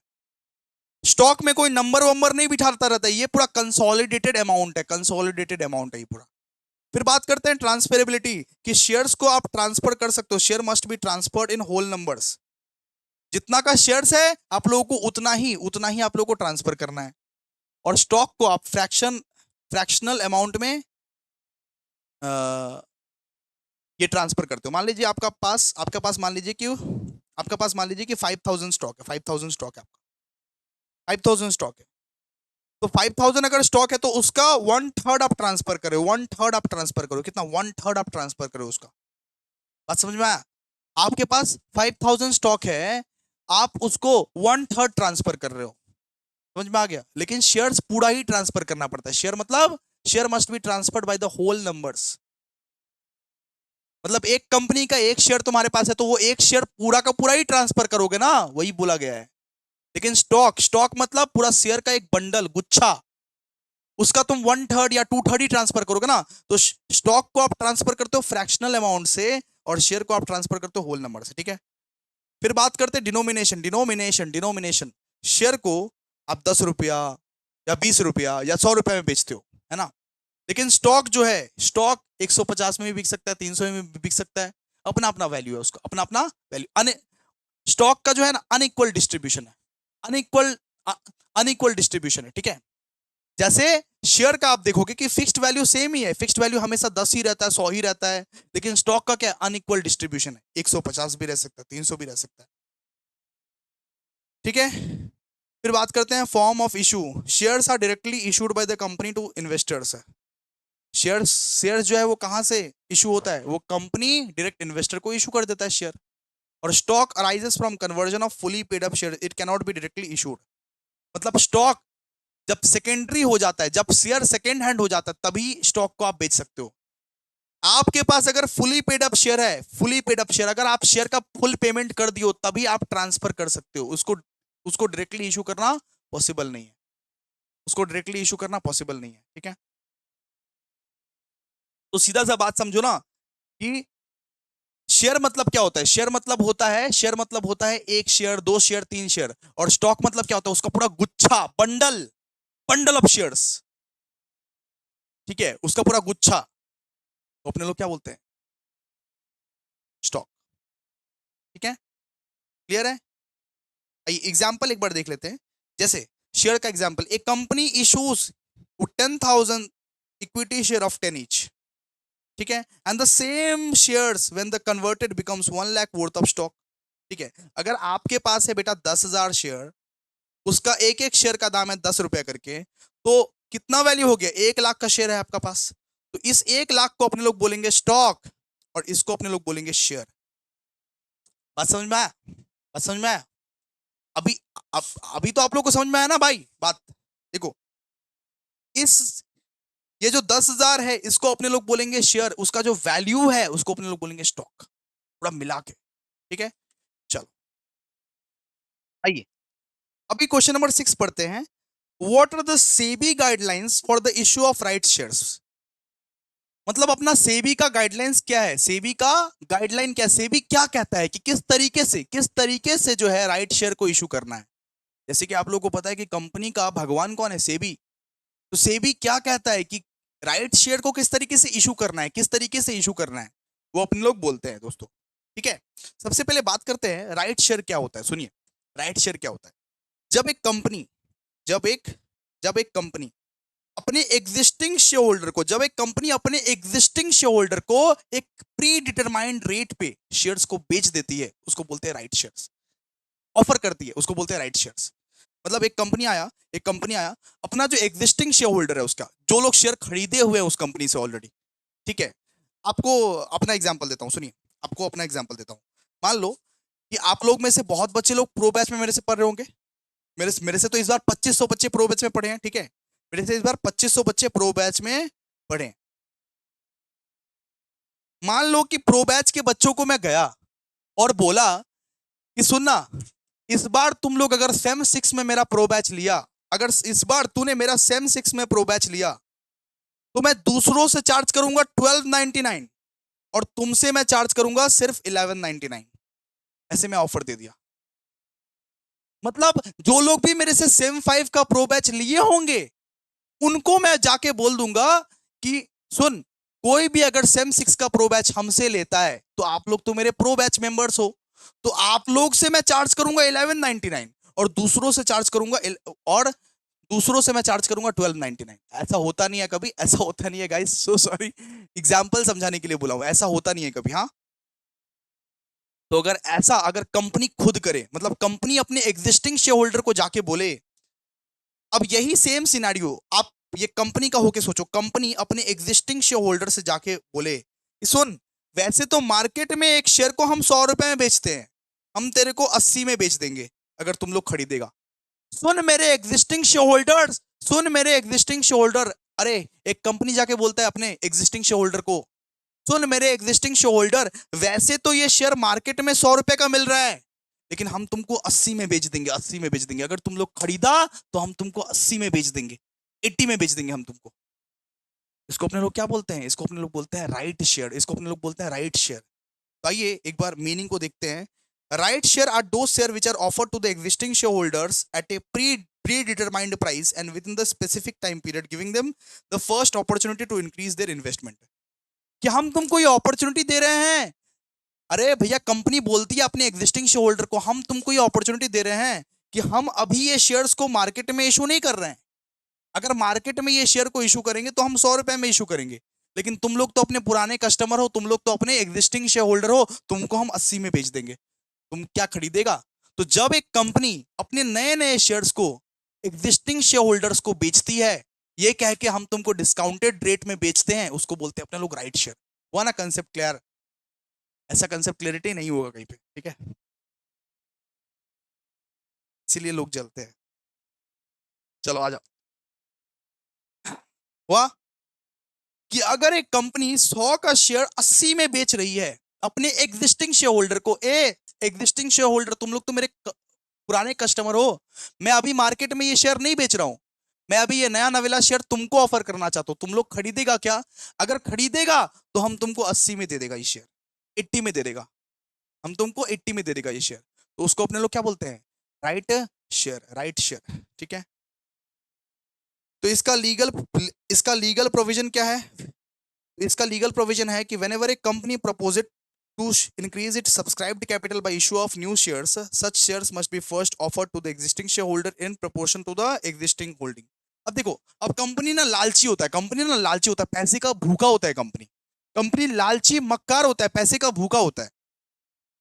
अगर कंपनी को पता है कि मेरे शेयर्स पब्लिक में जाके उतने नहीं बिकेंगे, अगर कंपनी को पता है कि मेरे शेयर्स पब्लिक में जाके उतने नहीं बिकेंगे, रिस्पॉन्स नहीं आएगा उस शेयर पर, तो वो शेयर को ना अपना डिस्काउंटेड प्राइस में एग्जिस्टिंग शेयर होल्डर को बेचने लगते हो कि देखो हम तो अभी पब्लिक पब्लिक में जाएंगे, हम तो अभी पब्लिक में जाएंगे तो यही शेयर हम 100 में बेचेंगे, लेकिन हम तुमको 80 में बेच दे रहे हैं, हम तुमको 80 में बेच दे रहे हैं, खरीद लो ना बाबू, खरीद लो ना बाबू। जब एक कंपनी रिक्वेस्ट करती है अपने एग्जिस्टिंग शेयर होल्डर से, खरीद लो ना बाबू, हम तुमको 80 में बेच देंगे, मार्केट में यही शेयर अभी 100 में बिकने वाला है, मार्केट में हम अभी इशू नहीं किए हैं, आप तो हमारे पुराने कस्टमर हो, आपको हम 80 में बेच देंगे,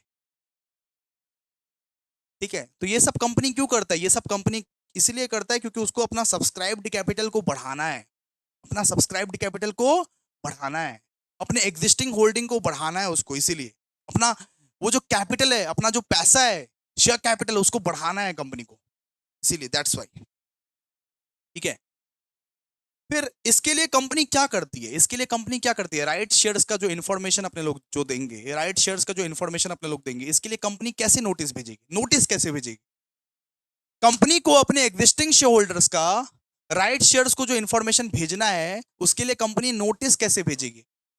कंपनी अपने एग्जिस्टिंग शेयर होल्डर को नोटिस कैसे भेजेगी? देखो, तो the company must send a notice to the right share holder to each share holding specifying the, सबसे पहले तो भैया नंबर ऑफ शेयर ऑफर करेंगे अपने लोग, कितना शेयर अपने लोग ऑफर कर रहे हैं, इशू प्राइस क्या है, इशू प्राइस क्या है, and the time limit, and the time limit, ठीक है?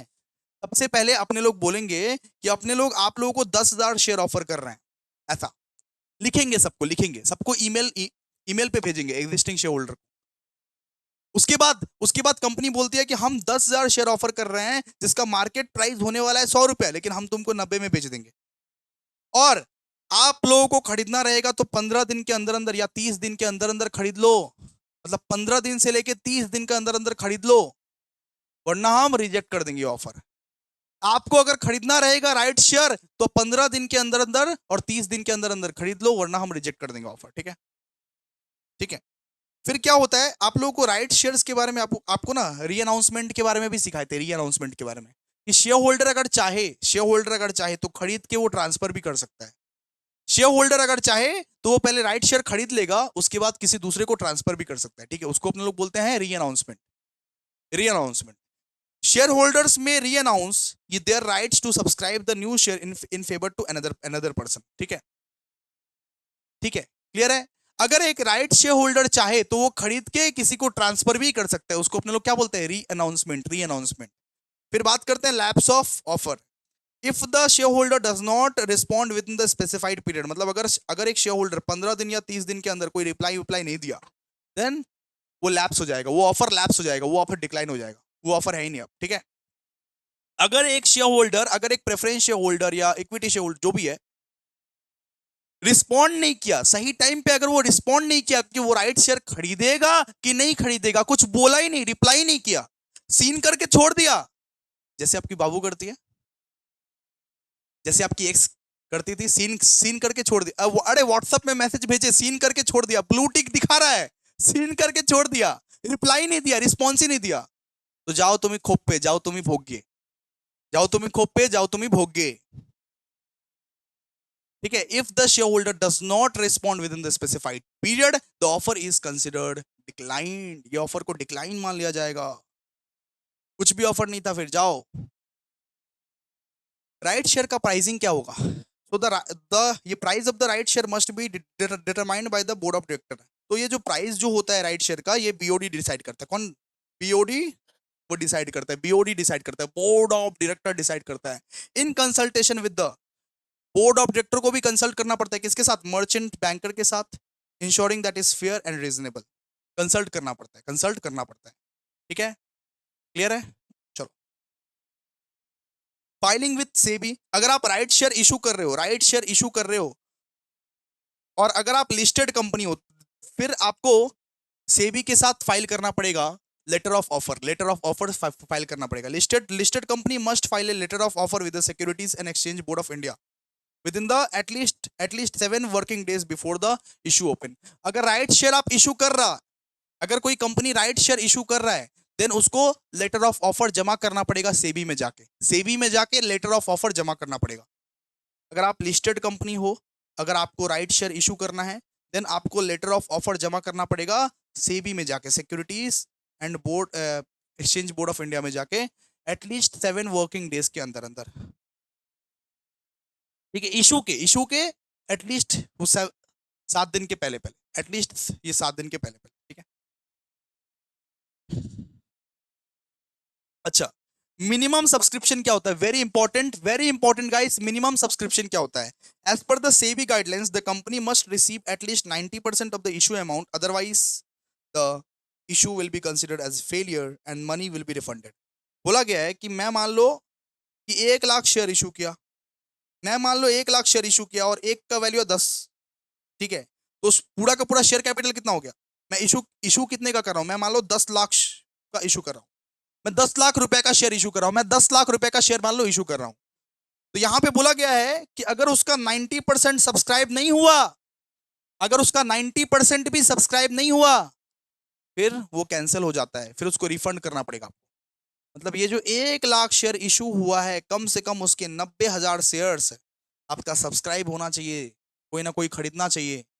अगर कंपनी ने 1 लाख शेयर इशू किए हैं, तो कम से कम 90,000 शेयर सब्सक्राइब अगर नहीं हुआ, 90,000 शेयर सब्सक्राइब अगर नहीं हुआ, देन सेबी क्या करेगी? कैंसिल कर देगी। सेबी क्या करेगी? कैंसिल कर देगी, बोलेगी नहीं नहीं नहीं चलेगा, फिर आपको ये जो 90,000 है ये रिफंड करना पड़ेगा, 90,000 का पैसा जो है वो रिफंड करना पड़ेगा आपको, ठीक है? अगर कोई कंपनी 1 लाख शेयर इशू कर रही है और एटलीस्ट उसके 90% ऑफ द शेयर अभी तक सब्सक्राइब नहीं हुए हैं, तो सेबी ये बोलता है कि रिफंड करो पैसा।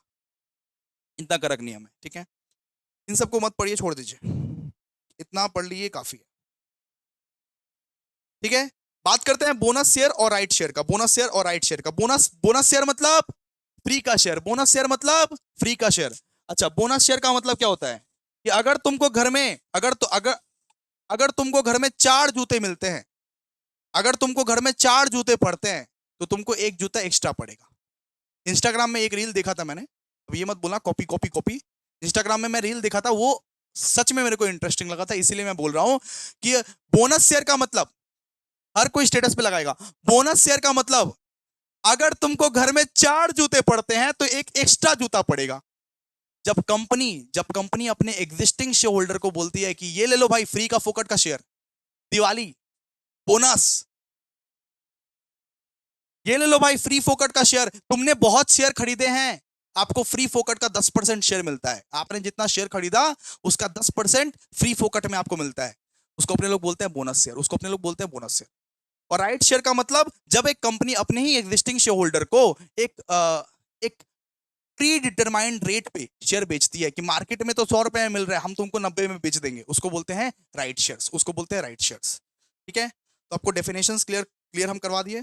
तो बोनस शेयर क्या होता है? Bonus shares are the additional shares given free of cost. जब एक कंपनी कोई भी शेयर फ्री ऑफ कॉस्ट में देती है, एकदम फ्री ऑफ कॉस्ट में देती है अपने एग्जिस्टिंग शेयर होल्डर को, उसको अपने लोग बोलते हैं बोनस शेयर।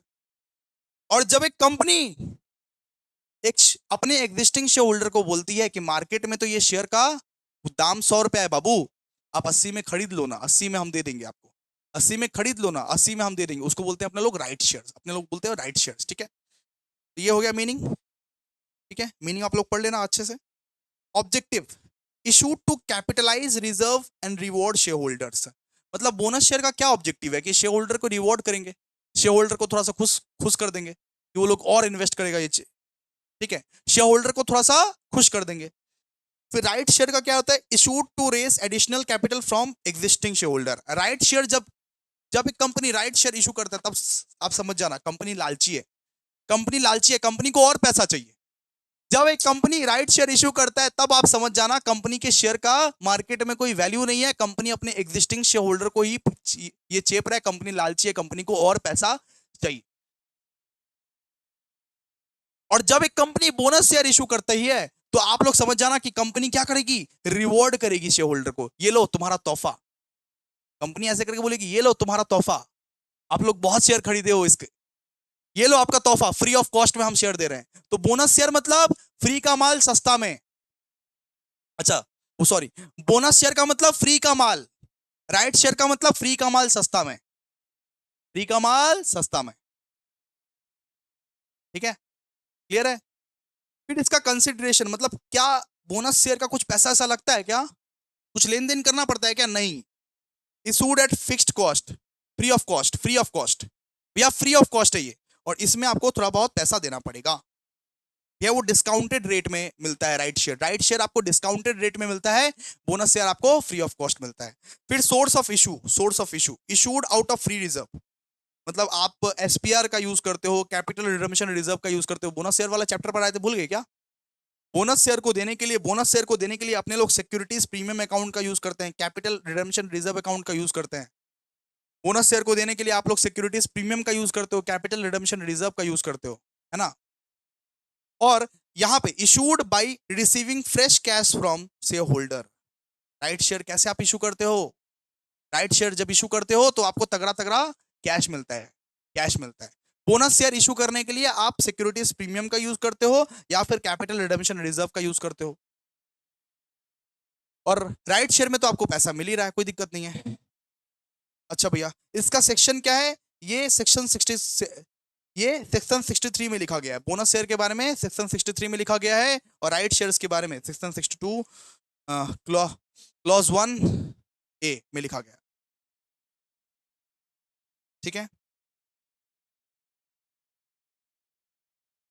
अच्छा ऑथोराइजेशन, ऑथोराइजेशन कौन प्रोवाइड करता है? अगर एक कंपनी बोनस शेयर इशू करती है तो वो आर्टिकल ऑफ एसोसिएशन में लिखा होता है। आर्टिकल ऑफ एसोसिएशन एक कंपनी का एक कागजात है।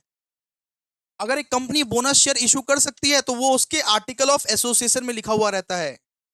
ठीक है, must be authorised by the article of association and approved by the board of share holders. Also must be authorised by the, और यहां भी सेम, यहां भी सेम, यहां भी सेम। अगर एक कंपनी बोनस शेयर इशू करना चाहता है तो वो उसके आर्टिकल ऑफ एसोसिएशन में लिखा हुआ रहता है। अगर एक कंपनी राइट शेयर इशू करना चाहता है तो वो भी उसके आर्टिकल ऑफ एसोसिएशन में लिखा हुआ रहता है। ठीक है, फिर ये पॉइंट नंबर 7 पढ़िए, ये पेमेंट सोर्स। यहां पे कोई आपको कैश वैश नहीं मिलता, no cash inflow. Bonus share के लिए आपको कोई भी कैश नहीं मिलेगा, नहीं नहीं नहीं, पैसा नहीं मिलेगा, free of cost. Bonus share के लिए एकदम फ्री ऑफ कॉस्ट, और राइट शेयर के लिए आपका कैश इनफ्लो होता है। ठीक है, इतना पढ़ लीजिएगा हो जाएगा, इतना पढ़ लीजिएगा हो जाएगा। ठीक है, अब बाईबैक ऑफ शेयर क्या होता है और उसके प्रोविजंस क्या होते हैं? तो बाईबैक के लिए ना कुछ करना नहीं है, बाईबैक के लिए कुछ करना नहीं है, हम आपको बता दे रहे हैं बाईबैक कैसे याद करना है। अकाउंट्स का नोट निकालिए, जो सिखाए ना बाईबैक का वो याद कर लीजिए, वो जाके चिप के आइए। किसी के पास अगर कॉर्पोरेट अकाउंटिंग का नोट है, कॉर्पोरेट अकाउंटिंग का अगर नोट्स है तो वो निकालिए और बाईबैक का जो भी लिखवाए बाईबैक का वो जाके चेप के आइए, मार्क्स मिल जाएगा आप लोगों को। बाईबैक तो आपको आता है बेटा, आपको ये सब तो आता है। तो बाईबैक ऑफ शेयर्स का मतलब क्या होता है कि कभी कभी कंपनी अपने शेयर होल्डर से अपना शेयर्स को वापस मांगती है। तो ऐसे मांग सकती है क्या भैया? हाँ बिल्कुल मांग सकती है। कभी कभी एक कंपनी अपने शेयर होल्डर से अपना शेयर्स को वापस मांगती है, उसको अपने लोग क्या बोलते हैं? Buyback of shares. कभी कभी एक कंपनी अपना शेयर होल्डर से शेयर्स वापस मांगती है कि हमारा शेयर हमको दे दो, उसको अपने लोग क्या बोलते हैं? Buyback of shares. So the term buyback of shares refers to the process by which a company purchase its own shares or other specified securities from the existing shareholder। जो मेरा existing shareholder है उनसे ही मैं वापस share खरीद रहा हूं, उनसे ही मैं वापस शेयर खरीद रहा हूं।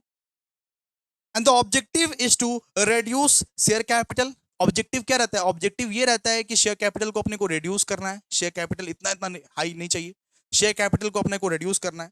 एक कंपनी को अगर 1 लाख शेयर कैपिटल मेंटेन करना है तो उसको मेंटेनेबल रखना है ना, रिड्यूस करना है ना। And capital earning per share and improve the market value of the remaining share. ठीक है, तो बाईबैक का मतलब क्या होता है? बाईबैक का मतलब होता है कि जब एक कंपनी अपने ही शेयर होल्डर से बोलती है कि बाबू लौटा दो ना शेयर, बाबू लौटा दो ना शेयर, बाबू मेरा शेयर लौटा दो ना, अरे बाबू मेरा मान सम्मान अरमान इज्जत लौटा दो ना। जब एक कंपनी बोलती है, जब एक कंपनी अपने ही शेयर होल्डर को बोलती है कि बाबू मेरा मान सम्मान इज्जत सब कुछ लौटा दो ना, उसको बोलते हैं buyback of shares. So the term buyback of shares refers to the process by which a company purchases its own shares or specified securities from the existing shareholder। जब कंपनी खुद के ही शेयर्स अपने ही शेयर होल्डर से खरीद लेती है उसको क्या बोलते हैं? बाईबैक। अपने लोग क्या पढ़े थे? Sources of buyback. Sources of buyback कि कहां कहां से आप ये बाईबैक का कैपिटल कहां कहां से आप जुगाड़ कर सकते हो। अपने लोग अकाउंट्स के क्लास में पढ़े थे ना, कॉर्पोरेट अकाउंट का फर्स्ट लेक्चर में देखो, सुनो, आप जा सकते हो और जाके देख सकते हो बाईबैक के वन शॉट में जाओ। बाईबैक के वन शॉट में मैंने सब पढ़ाया है, इसको जाके चेप किया जाना, बस बात खत्म। तो सोर्सेस कौन कौन से सोर्सेस को आप लोग यूज कर सकते हो भैया? फ्री रिजर्व को यूज कर सकते हैं, सिक्योरिटीज प्रीमियम को यूज कर सकते हैं, fresh issue of equity shares को यूज कर सकते हैं। आप लोग तो बोल रहे थे भैया गलत पढ़ाए हो, गलत पढ़ाए हो, देखिए लिखा हुआ है कि नहीं। अभिषेक भैया चैंपियन है, अभिषेक भैया सब कुछ सही पढ़ाते हैं। ठीक है, तो बाईबैक करने के लिए फ्री रिजर्व का यूज कर सकते हैं, सिक्योरिटीज प्रीमियम अकाउंट का यूज कर सकते हैं, ठीक है, और proceeds from fresh issue of equity share का भी अपने लोग यूज कर सकते हैं, यूज कर सकते हैं। ठीक है, अच्छा इसका ऑथोराइजेशन कौन देता है? बाईबैक का ऑथोराइजेशन कौन कौन कौन देता है? तो अगर आपके आर्टिकल में लिखा हुआ रहेगा, अगर आपके आर्टिकल ऑफ एसोसिएशन में लिखा हुआ रहेगा, आर्टिकल ऑफ एसोसिएशन मतलब एक कागजात, कंपनी का कागजात, अगर आपके आर्टिकल ऑफ एसोसिएशन में लिखा हुआ रहेगा तब जाके आप बाईबैक कर सकते हो। और बाईबैक का ऑथोराइजेशन देता है बोर्ड ऑफ डायरेक्टर। अगर अगर अगर बीओडी बोलेगा कि हाँ बाईबैक कर तो हाँ कर। एंड शेयर होल्डर्स अगर जनरल मीटिंग में बोलेगा कि बाईबैक करो तो करो। शेयर होल्डर का मीटिंग बुलाया जाता है और शेयर होल्डर लोग अगर डिसाइड करेगा कि हाँ ये बाईबैक करना है तो करते हैं। बोर्ड ऑफ डायरेक्टर अगर बोले कि बाईबैक करना है करते हैं, कोई दिक्कत नहीं। लिमिट्स क्या है कि आप 25% of total paid up equity share capital का ही यूज कर सकते हो सिर्फ। बाईबैक करने के लिए बाईबैक करने के लिए आप 25% of total paid up share capital and free reserve का ही यूज कर सकते हो, उससे ज्यादा नहीं होना चाहिए। ये सब पढ़ाए हुए थे कि द बाईबैक ये कैनॉट एक्सीड ये 25% of total paid up share capital and free reserve of the company. फिर बात करते हैं कि debt equity ratio after the buyback. ये बाईबैक का और एक नियम था, after the buyback the companies debt equity ratio must not exceed 2:1। कि बाईबैक के बाद अगर आप बाईबैक कर रहे हो कोई दिक्कत नहीं है, बाईबैक करो, बाईबैक ऑफ शेयर करो, लेकिन आपका जो डेट इक्विटी रेशियो है, मतलब कि डेट बाई इक्विटी, ये जो डेट इक्विटी रेशियो है आपका वो 2:1 से ज्यादा एक्सीड नहीं करना चाहिए। सब पढ़ाए हुए थे वन शॉट में, ये बाईबैक के वन शॉट में। अगर आप कॉर्पोरेट अकाउंट का देखे होंगे तो आप बना बना के लिख दोगे, कोई दिक्कत नहीं है इसका। ठीक है, फिर approval by share holder if the buyback is up to 10%, ये भी आपको पढ़ाया था ना, सब तो पढ़ाए थे भाई, कि अगर आपका बाईबैक ये 10% या 10% के नीचे है फिर शेयर होल्डर का अप्रूवल नहीं लगेगा, फिर आपका बोर्ड रेजोल्यूशन पास करने से हो जाएगा। अगर आपका 10% या 10% के नीचे अगर आपका बाईबैक है, फिर आप बोर्ड रेजोल्यूशन पास कीजिए, उससे हो जाएगा आपका, उससे काम हो जाएगा आपका। लेकिन अगर बाईबैक आपका 10% से 25% तक का है, फिर आपको स्पेशल रेजोल्यूशन पास करना पड़ेगा जनरल मीटिंग में, एसआर पास करना पड़ेगा जनरल मीटिंग में। एसआर मतलब भैया 70%, 75% वोट्स इन फेवर चाहिए, 75% वोट्स इन फेवर चाहिए। मतलब मीटिंग बुलाना पड़ेगा जनरल मीटिंग में, और 75% लोग या 75% से ज्यादा लोग अगर हाँ बोलते हैं, फिर ही जाके आप 10% से या 25% तक आप बाईबैक कर सकते हो। वापस सुनो, कि अगर आपका बाईबैक करना है कि 10% से कम अगर बाईबैक करना है, अगर आपको बाईबैक 10% से कम करना है, फिर तो आप बोर्ड रेजोल्यूशन पास कर दो, कोई दिक्कत नहीं है। फिर तो board of director he decision ले ले, बोर्ड रेजोल्यूशन पास कर दे, कोई दिक्कत नहीं है। लेकिन आप बाईबैक करना चाहते हो 10% से लेके 25% तक, बाईबैक अगर आप करना चाहते हो 10% से लेके 25% तक, फिर आपको बेटा स्पेशल रेजोल्यूशन पास करना पड़ेगा। आपको जनरल मीटिंग बुलाना पड़ेगा, आपको शेयर होल्डर का मीटिंग बुलाना पड़ेगा, आपको शेयर होल्डर का मीटिंग बुलाना पड़ेगा, और वहां पे शेयर होल्डर लोग अगर 75% of the votes in favour देते हैं, फिर जाके आप कर सकते हो, कोई दिक्कत नहीं है। ठीक है,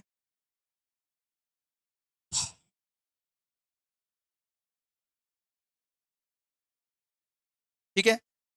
फिर यहां पे देखिए, फिर यहां पे बोला गया है कि अब ये वाला पॉइंट में आइए, इजी इजी पॉइंट में आइए। यहाँ पे टाइम लिमिट फॉर कंप्लीशन कि दो, ये जो बाईबैक है ना, बाईबैक वो 1 साल के अंदर अंदर कंप्लीट हो जाना चाहिए। स्पेशल रेजोल्यूशन पास होने के 1 साल के अंदर अंदर, स्पेशल रेजोल्यूशन या बोर्ड रेजोल्यूशन मीटिंग होने के 1 साल के अंदर अंदर कंप्लीट हो जाना चाहिए बाईबैक।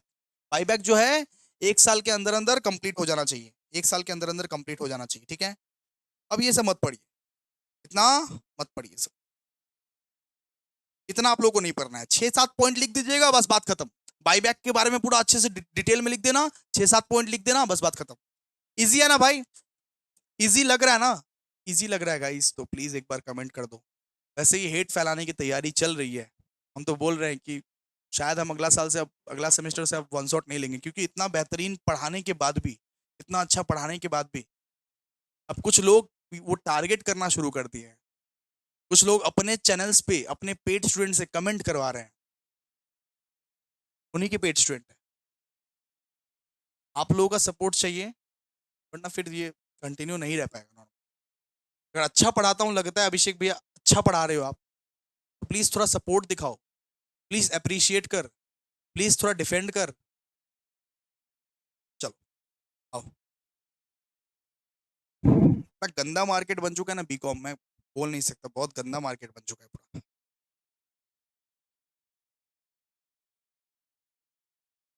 चलो अच्छा, अब अपने लोग पढ़ने वाले हैं शेयर ट्रांसफर क्या होता है, शेयर ट्रांसमिशन क्या होता है।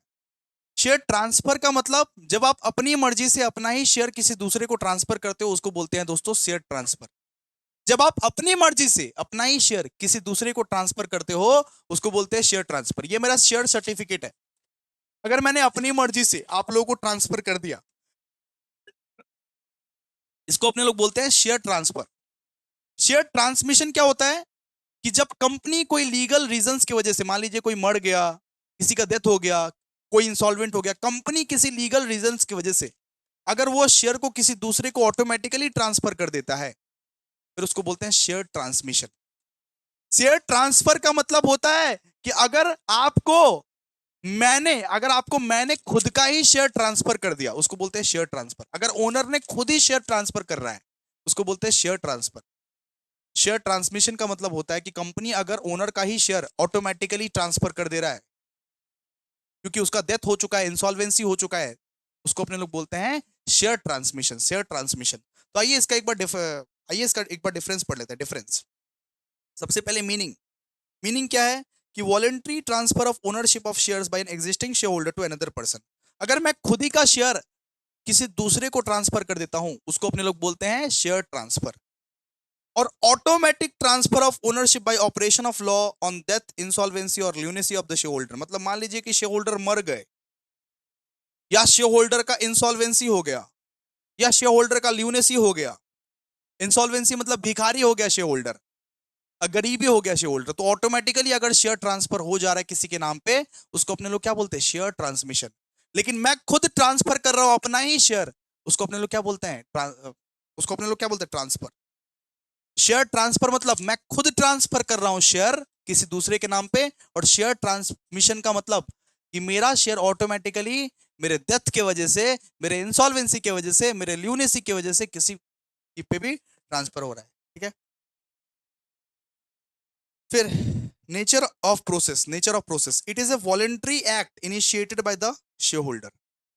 It is a voluntary act initiated by the share holder, ठीक है। ये एक्ट किसने किया? ये एक्ट शेयर होल्डर ने किया है।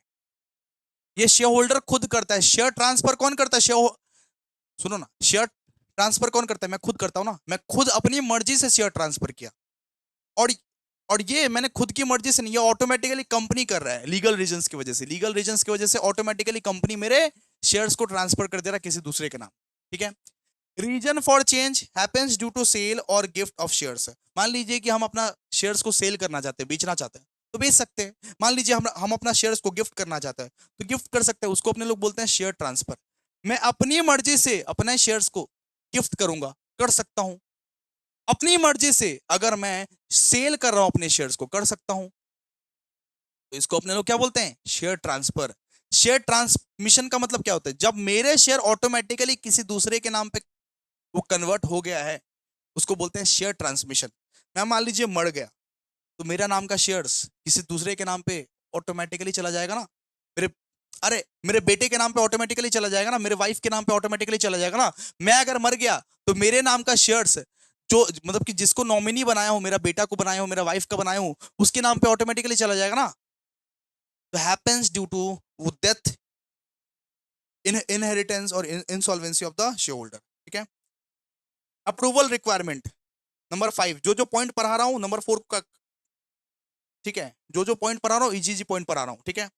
शेयर ट्रांसफर के लिए बोर्ड ऑफ डायरेक्टर का अप्रूवल लगेगा। शेयर ट्रांसफर के लिए बोर्ड ऑफ डायरेक्टर का अप्रूवल लगेगा, ठीक है। और शेयर ट्रांसमिशन करने के लिए ये company automatically registered transfers transmissions upon verifications of document, ठीक है। शेयर ट्रांसमिशन कंपनी ऑटोमेटिकली कर देती है। शेयर ट्रांसमिशन कंपनी ऑटोमेटिकली कर देती है कि तुम्हारे शेयर का किसी दूसरे का नाम पे फिट कर देगी।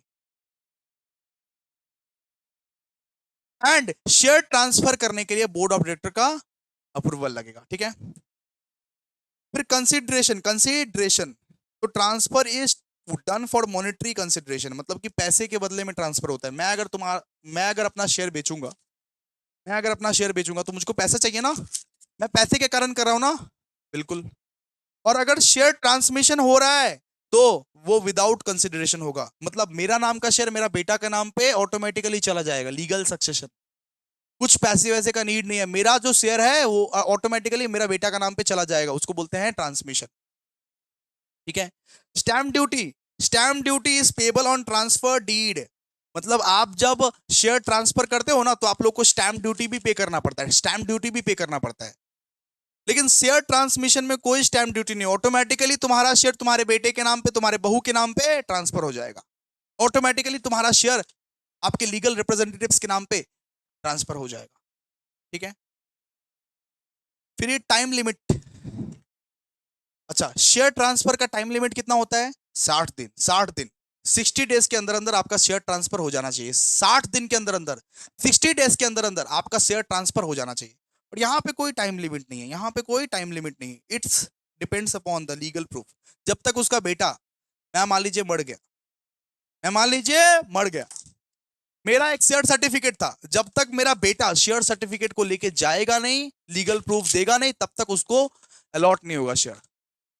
अरे तब तक उसको शेयर ट्रांसमिशन नहीं मिलेगा, ठीक है। क्लियर है? चलिए, इतना पढ़ लीजिएगा, हो जाएगा इसका। इतना आप लोग पढ़ लीजिएगा, हो जाएगा आपका, ठीक है। ठीक है ना। आइए, क्वेश्चन नंबर 10 को आप लोग ना पढ़ लीजिएगा। क्वेश्चन नंबर 10 को आप लोग ना पढ़ लीजिएगा, ठीक है। क्वेश्चन नंबर 10 उतना इंपॉर्टेंट नहीं है, फिर भी मैं आप लोग को पढ़ा दूंगा बाद में। जब लाइव सेशन आऊंगा ना, तब मैं आपको पढ़ा दूंगा, ठीक है। Share certificate and share warrant important है भाई, पढ़ लेना, ठीक है। इसको आप पढ़ लेना क्योंकि लेट हो रहा ना इस सेशन में। तो क्वेश्चन नंबर 10 को अभी के लिए आप पढ़ लेना, बाद में मैं पढ़ा दूंगा आप लोग को, ठीक है। बात करते हैं जाना पहचाना क्वेश्चंस का भी, जाना पहचाना क्वेश्चंस का। डिबेंचर क्या होता है, डिबेंचर क्या होता है, what do you mean by debenture and what are the feature of debenture. तो डिबेंचर में क्या क्या इंक्लूड होता है, debenture stock, debenture bonds and any instrument of the company either a debt. मतलब अगर एक कंपनी कर्जा लेता है, अगर एक कंपनी ऑनेस्टली कर्ज ले रहा है, कर्जा ले रहा है, बोरो कर रहा है, तो उसको अपने लोग बोलते हैं दोस्तों डिबेंचर। अपने लोग कहां पे रिकॉर्ड करते हैं डिबेंचर को, लॉन्ग टर्म बोरिंग्स में। अगर एक कंपनी कर्ज लेने के फिराक में है तो वो डिबेंचर इशू करेगा। वो क्या करेगा, डिबेंचर इशू करेगा। मतलब डिबेंचर का मतलब समझ जाइए, एक एक एक तरह का वो डेट है, एक तरह का वो क्या है, डेट है। मतलब debenture holders are the lenders of the company, not owners of the company. जैसे share holders are the owners of the company, वैसे ही डिबेंचर होल्डर क्या है, लेंडर ऑफ द कंपनी। मतलब डिबेंचर होल्डर से हम लोग बोरो करते हैं। जब एक कंपनी कुछ पैसे डिबेंचर होल्डर से मांगने जाती है कि भैया भैया भैया डिबेंचर आप इशू कर लो, जैसे शेयर इशू होता है वैसे ही डिबेंचर इशू होता है, लेकिन हर साल एक फिक्स्ड अमाउंट आपको देना ही पड़ेगा। हर साल एक डिबेंचर इंटरेस्ट आपको उनको देना ही पड़ेगा। तो उसको अपने लोग बोलते हैं डिबेंचर, उसको अपने लोग बोलते हैं डिबेंचर। ठीक है, मतलब ये एक डेट की तरह लिया जाता है, ये एक डेट की तरह लिया जाता है। ठीक है, तो ये इसका मीनिंग पढ़ते हैं। A debenture represent a loan given by investor to the company. मतलब जब एक कंपनी लोन लेती है अपने ही इन्वेस्टर से, उसको ही अपने लोग डिबेंचर कंसिडर करते हैं। डिबेंचर क्या है, डिबेंचर एक लोन के तरह ही है। जैसे आप लोग लोन लेने जाते हो ना, वैसे ही डिबेंचर क्या है, डिबेंचर एक लोन के तरह ही है बाबू। It is the form of borrowing through which company raise long term funds. जैसे शेयर होल्डर्स होते हैं वैसे ही डिबेंचर होल्डर्स होती है। अब debenture holders are the lenders of the company. मतलब कि कंपनी जाती है और बोलती है कि तुम इस कंपनी का बहुत सारा डिबेंचर खरीद लो, आप इस कंपनी के बहुत सारे डिबेंचर्स खरीद लो, हम आपको जितने भी आप डिबेंचर्स खरीद रहे हो हम आपको उसके पैसे एक फिक्स्ड एक फिक्स्ड पीरियड के बाद देंगे, और हर साल आप लोगों को इंटरेस्ट आता रहेगा, हर साल आप लोगों को इंटरेस्ट आता रहेगा, हर साल आप लोगों को क्या आता रहेगा, इंटरेस्ट आता रहेगा। ठीक है, लीगल पोजीशंस बोला है कि डिबेंचर होल्डर जो है वो क्या है, क्रेडिटर्स है। डिबेंचर डिबेंचर होल्डर्स क्या है, क्रेडिटर्स है, क्रेडिटर्स है। वो शेयर होल्डर नहीं है, वो ओनर्स नहीं है। अरे डिबेंचर होल्डर जो है वो ओनर नहीं है कंपनी का, वो क्रेडिटर है।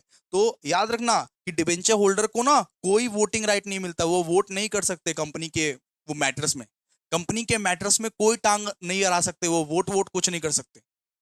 तो debenture holders are the creditors of the company, they do not have voting right in the companies meeting.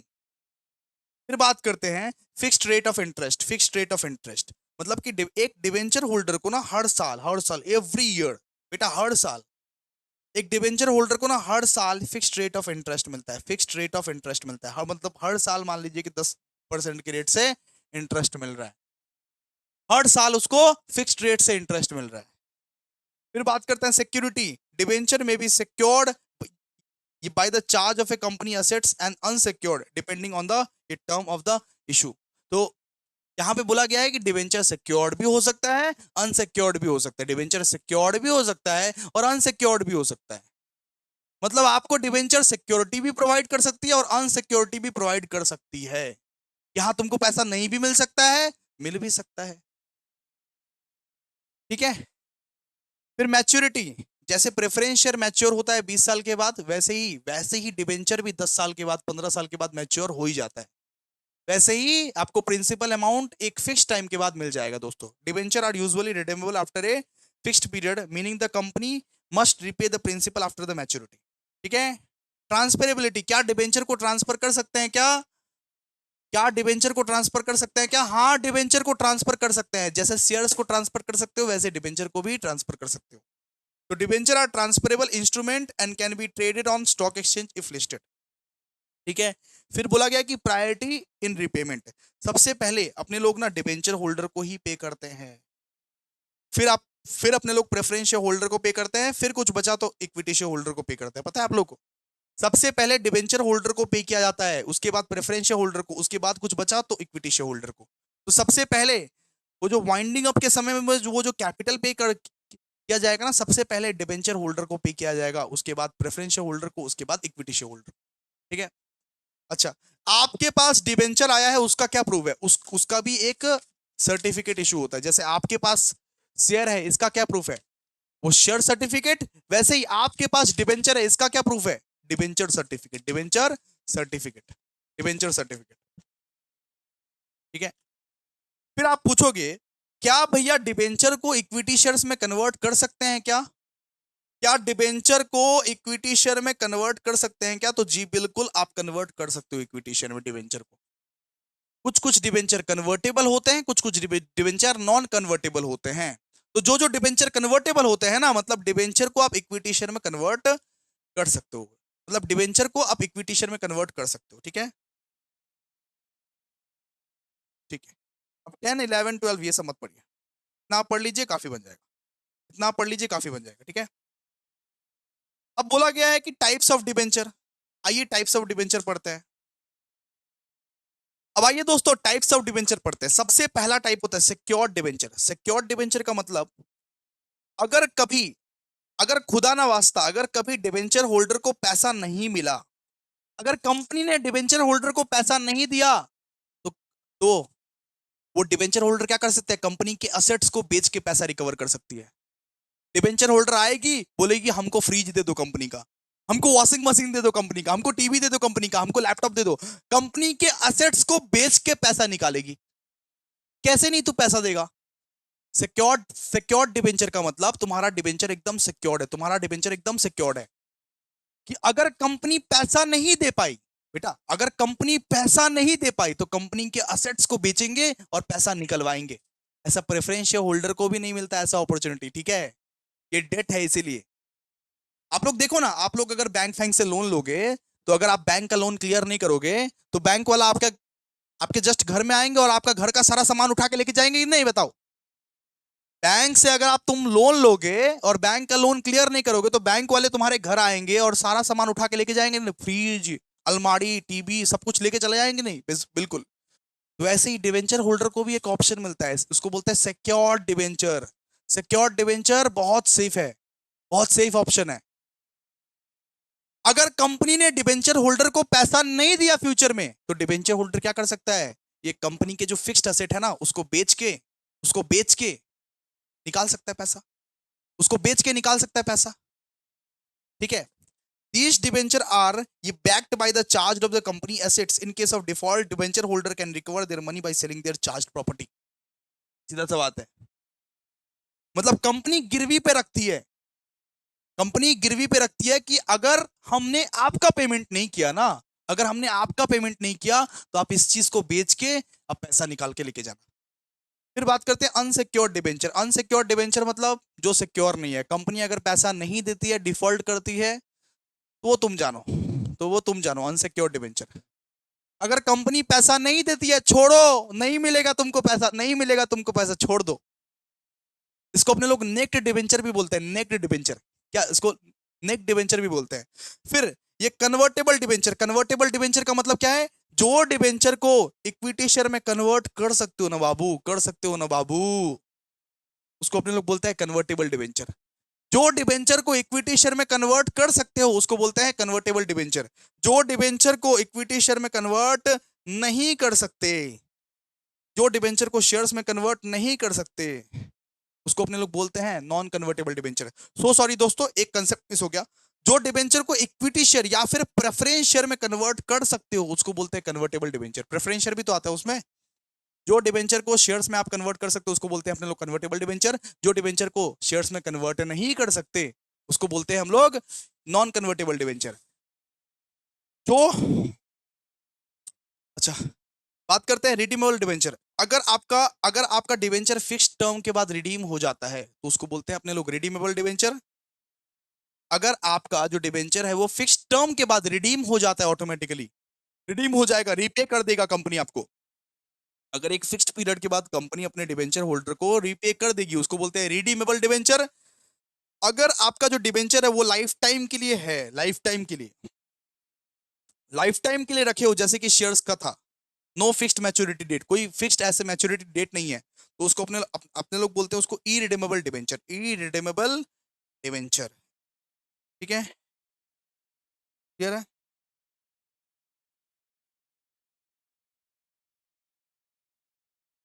है ना? इतना इतना आप लोगों को नहीं पढ़ना है, इतना आप लोग first debenture, second debenture, participating, ये सब फालतू फालतू चीज आप लोग को नहीं पढ़ना है। आइए फटाफट फटाफट कंप्लीट ये करते हैं, ठीक है। Next question.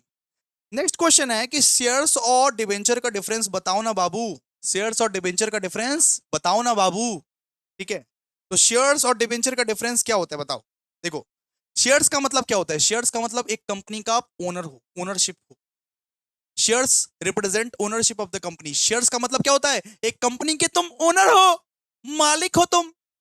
और डिबेंचर का मतलब क्या होता है? एक कंपनी के तुम क्रिएटर हो, एक कंपनी के तुम क्रिएटर हो, एक कंपनी के तुम क्रिएटर हो, लोन देने वाले हो। लोन देने वाला जो इंसान होता है ना, लोन देने वाला इंसान वही हो तुम। तो डिबेंचर होल्डर को क्रिएटर बोला जाता है कंपनी का, शेयर होल्डर को ओनर बोला जाता है कंपनी का, ठीक है। तो यहाँ पे देखो ना, स्टेटस में वही तो लिखा हुआ है, share holders are the owners of the company and debenture holder are the creators of the company. Return, return is the form of dividend and which vary with profit. मतलब शेयर होल्डर को return कैसे मिलता है? Dividend से, dividend से, ठीक है। और भैया डिबेंचर होल्डर को क्या मिलता है? डिबेंचर इंटरेस्ट मिलता है। डिबेंचर होल्डर को क्या मिलता है? डिबेंचर इंटरेस्ट मिलता है, बिल्कुल सर,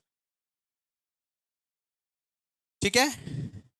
फिर यहां पे बात करते हैं payment of return. So dividend are paid only out of profit after tax, only out of profit after tax.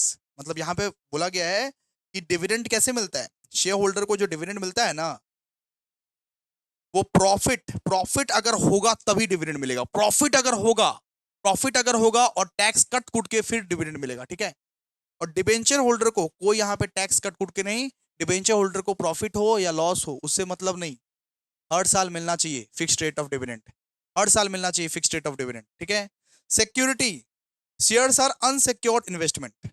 Shares में एक ऐसा भी हो सकता है तुमको लॉस भी हो सकता है, जीरो भी कमा सकते हो, और लॉस भी हो सकता है, लॉस भी बियर कर सकते हो, और प्रॉफिट भी हो सकता है। शेयर्स जो है ना वो अनसिक्योर्ड है, अनसिक्योर्ड है। और डिबेंचर को तो आप एक फिक्स्ड पीरियड के बाद रिडीम कर सकते हो, मतलब कि 20 साल के बाद वो वैल्यू तो आपको वापस मिल जाएगा। 20 लाख रुपए लगाए हो डिबेंचर में, तो 20 साल के बाद तो वो मिल ही जाएगा आप लोग को, हर साल इंटरेस्ट अलग से मिल रहा है, ठीक है। तो शेयर्स जो है ना अनसिक्योर्ड है, आप लोगों को जीरो भी मिल सकता है, लॉस भी हो सकता है, और अंधाधुन कमा भी सकते हो शेयर्स में पैसा लगा के। Repayment, repayment, capital is normally repaid only at the winding up. बोला है कि शेयर्स का जो कैपिटल है वो वाइंडिंग अप के समय में रीपे होता है, वाइंडिंग अप के समय में, ठीक है। क्लियर है? अच्छा, इसका पॉइंट यहां पे आ गया, इसका पॉइंट यहां पे आ गया, वाह। एक मिनट गाइस, सो सॉरी, इन सब का पॉइंट ना ऐसे ऐसे लिखा हुआ है, ऐसे ऐसे, इन सब का पॉइंट ऐसे ऐसे हो चुका है, पता नहीं कैसा टाइपिस्ट बनाया है, ठीक है। सो सॉरी, सो सॉरी इसके लिए पहले से ही। देखिए, रीपेमेंट, रीपेमेंट, रीपेमेंट क्या बताइए? तो capital is normally repaid only at the winding up.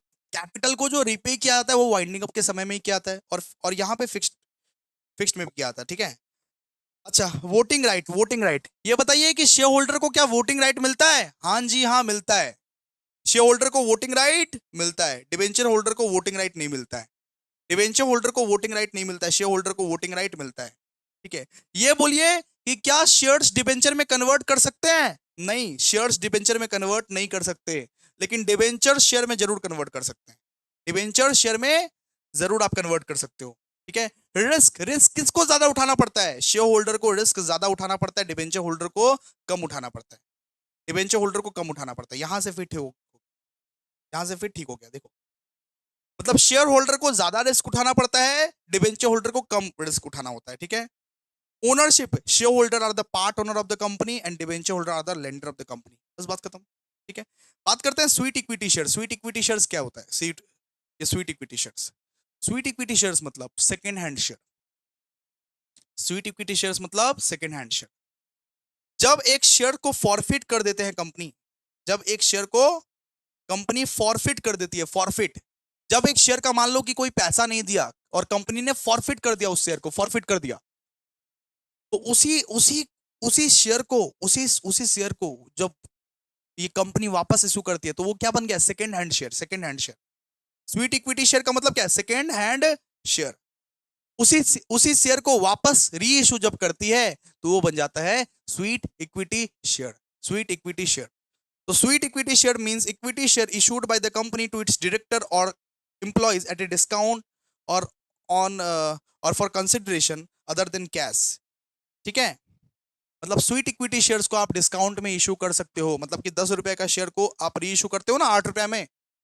तो अगर कोई कंपनी ने फॉरफिट कर लिया शेयर, अगर उसी शेयर को कंपनी किसी दूसरे बंदे को री इशू कर रही है, बेच रही है, उसको अपने लोग क्या बोलते हैं? Sweet equity shares. Sweet equity shares. इसका आप इतना तक पढ़ लीजिएगा और 5-6 पॉइंट याद कर लीजिएगा, बस बात खत्म। उतना आपको पढ़ना नहीं है इसका, ठीक है? ये स्वीट इक्विटी शेयर्स का इतना बड़ा चढ़ा करके पढ़ना नहीं है आप लोग को, जितना आपको बता रहे हैं उतना पढ़िए ना, कोई दिक्कत नहीं।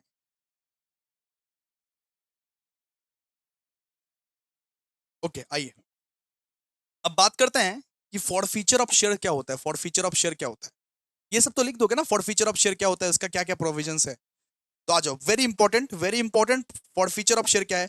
बस दोस्तों खत्म हो चुका है, बस बस बस बस खत्म हो चुका है। बस दो ही क्वेश्चन है, दो ही क्वेश्चन है दोस्तों, लेकिन एक कमेंट जरूर बनता है। एक कमेंट जरूर कीजिए, एक अप्रिशिएट जरूर कीजिए कि अभिषेक भैया कैसे पढ़ा रहे हैं। यूनिट नंबर 1 तभी आएगा, एक कमेंट जरूर कीजिए दोस्त। Thank you so much, thank you so much. आप लोग एक कमेंट जरूर कीजिएगा, thank you.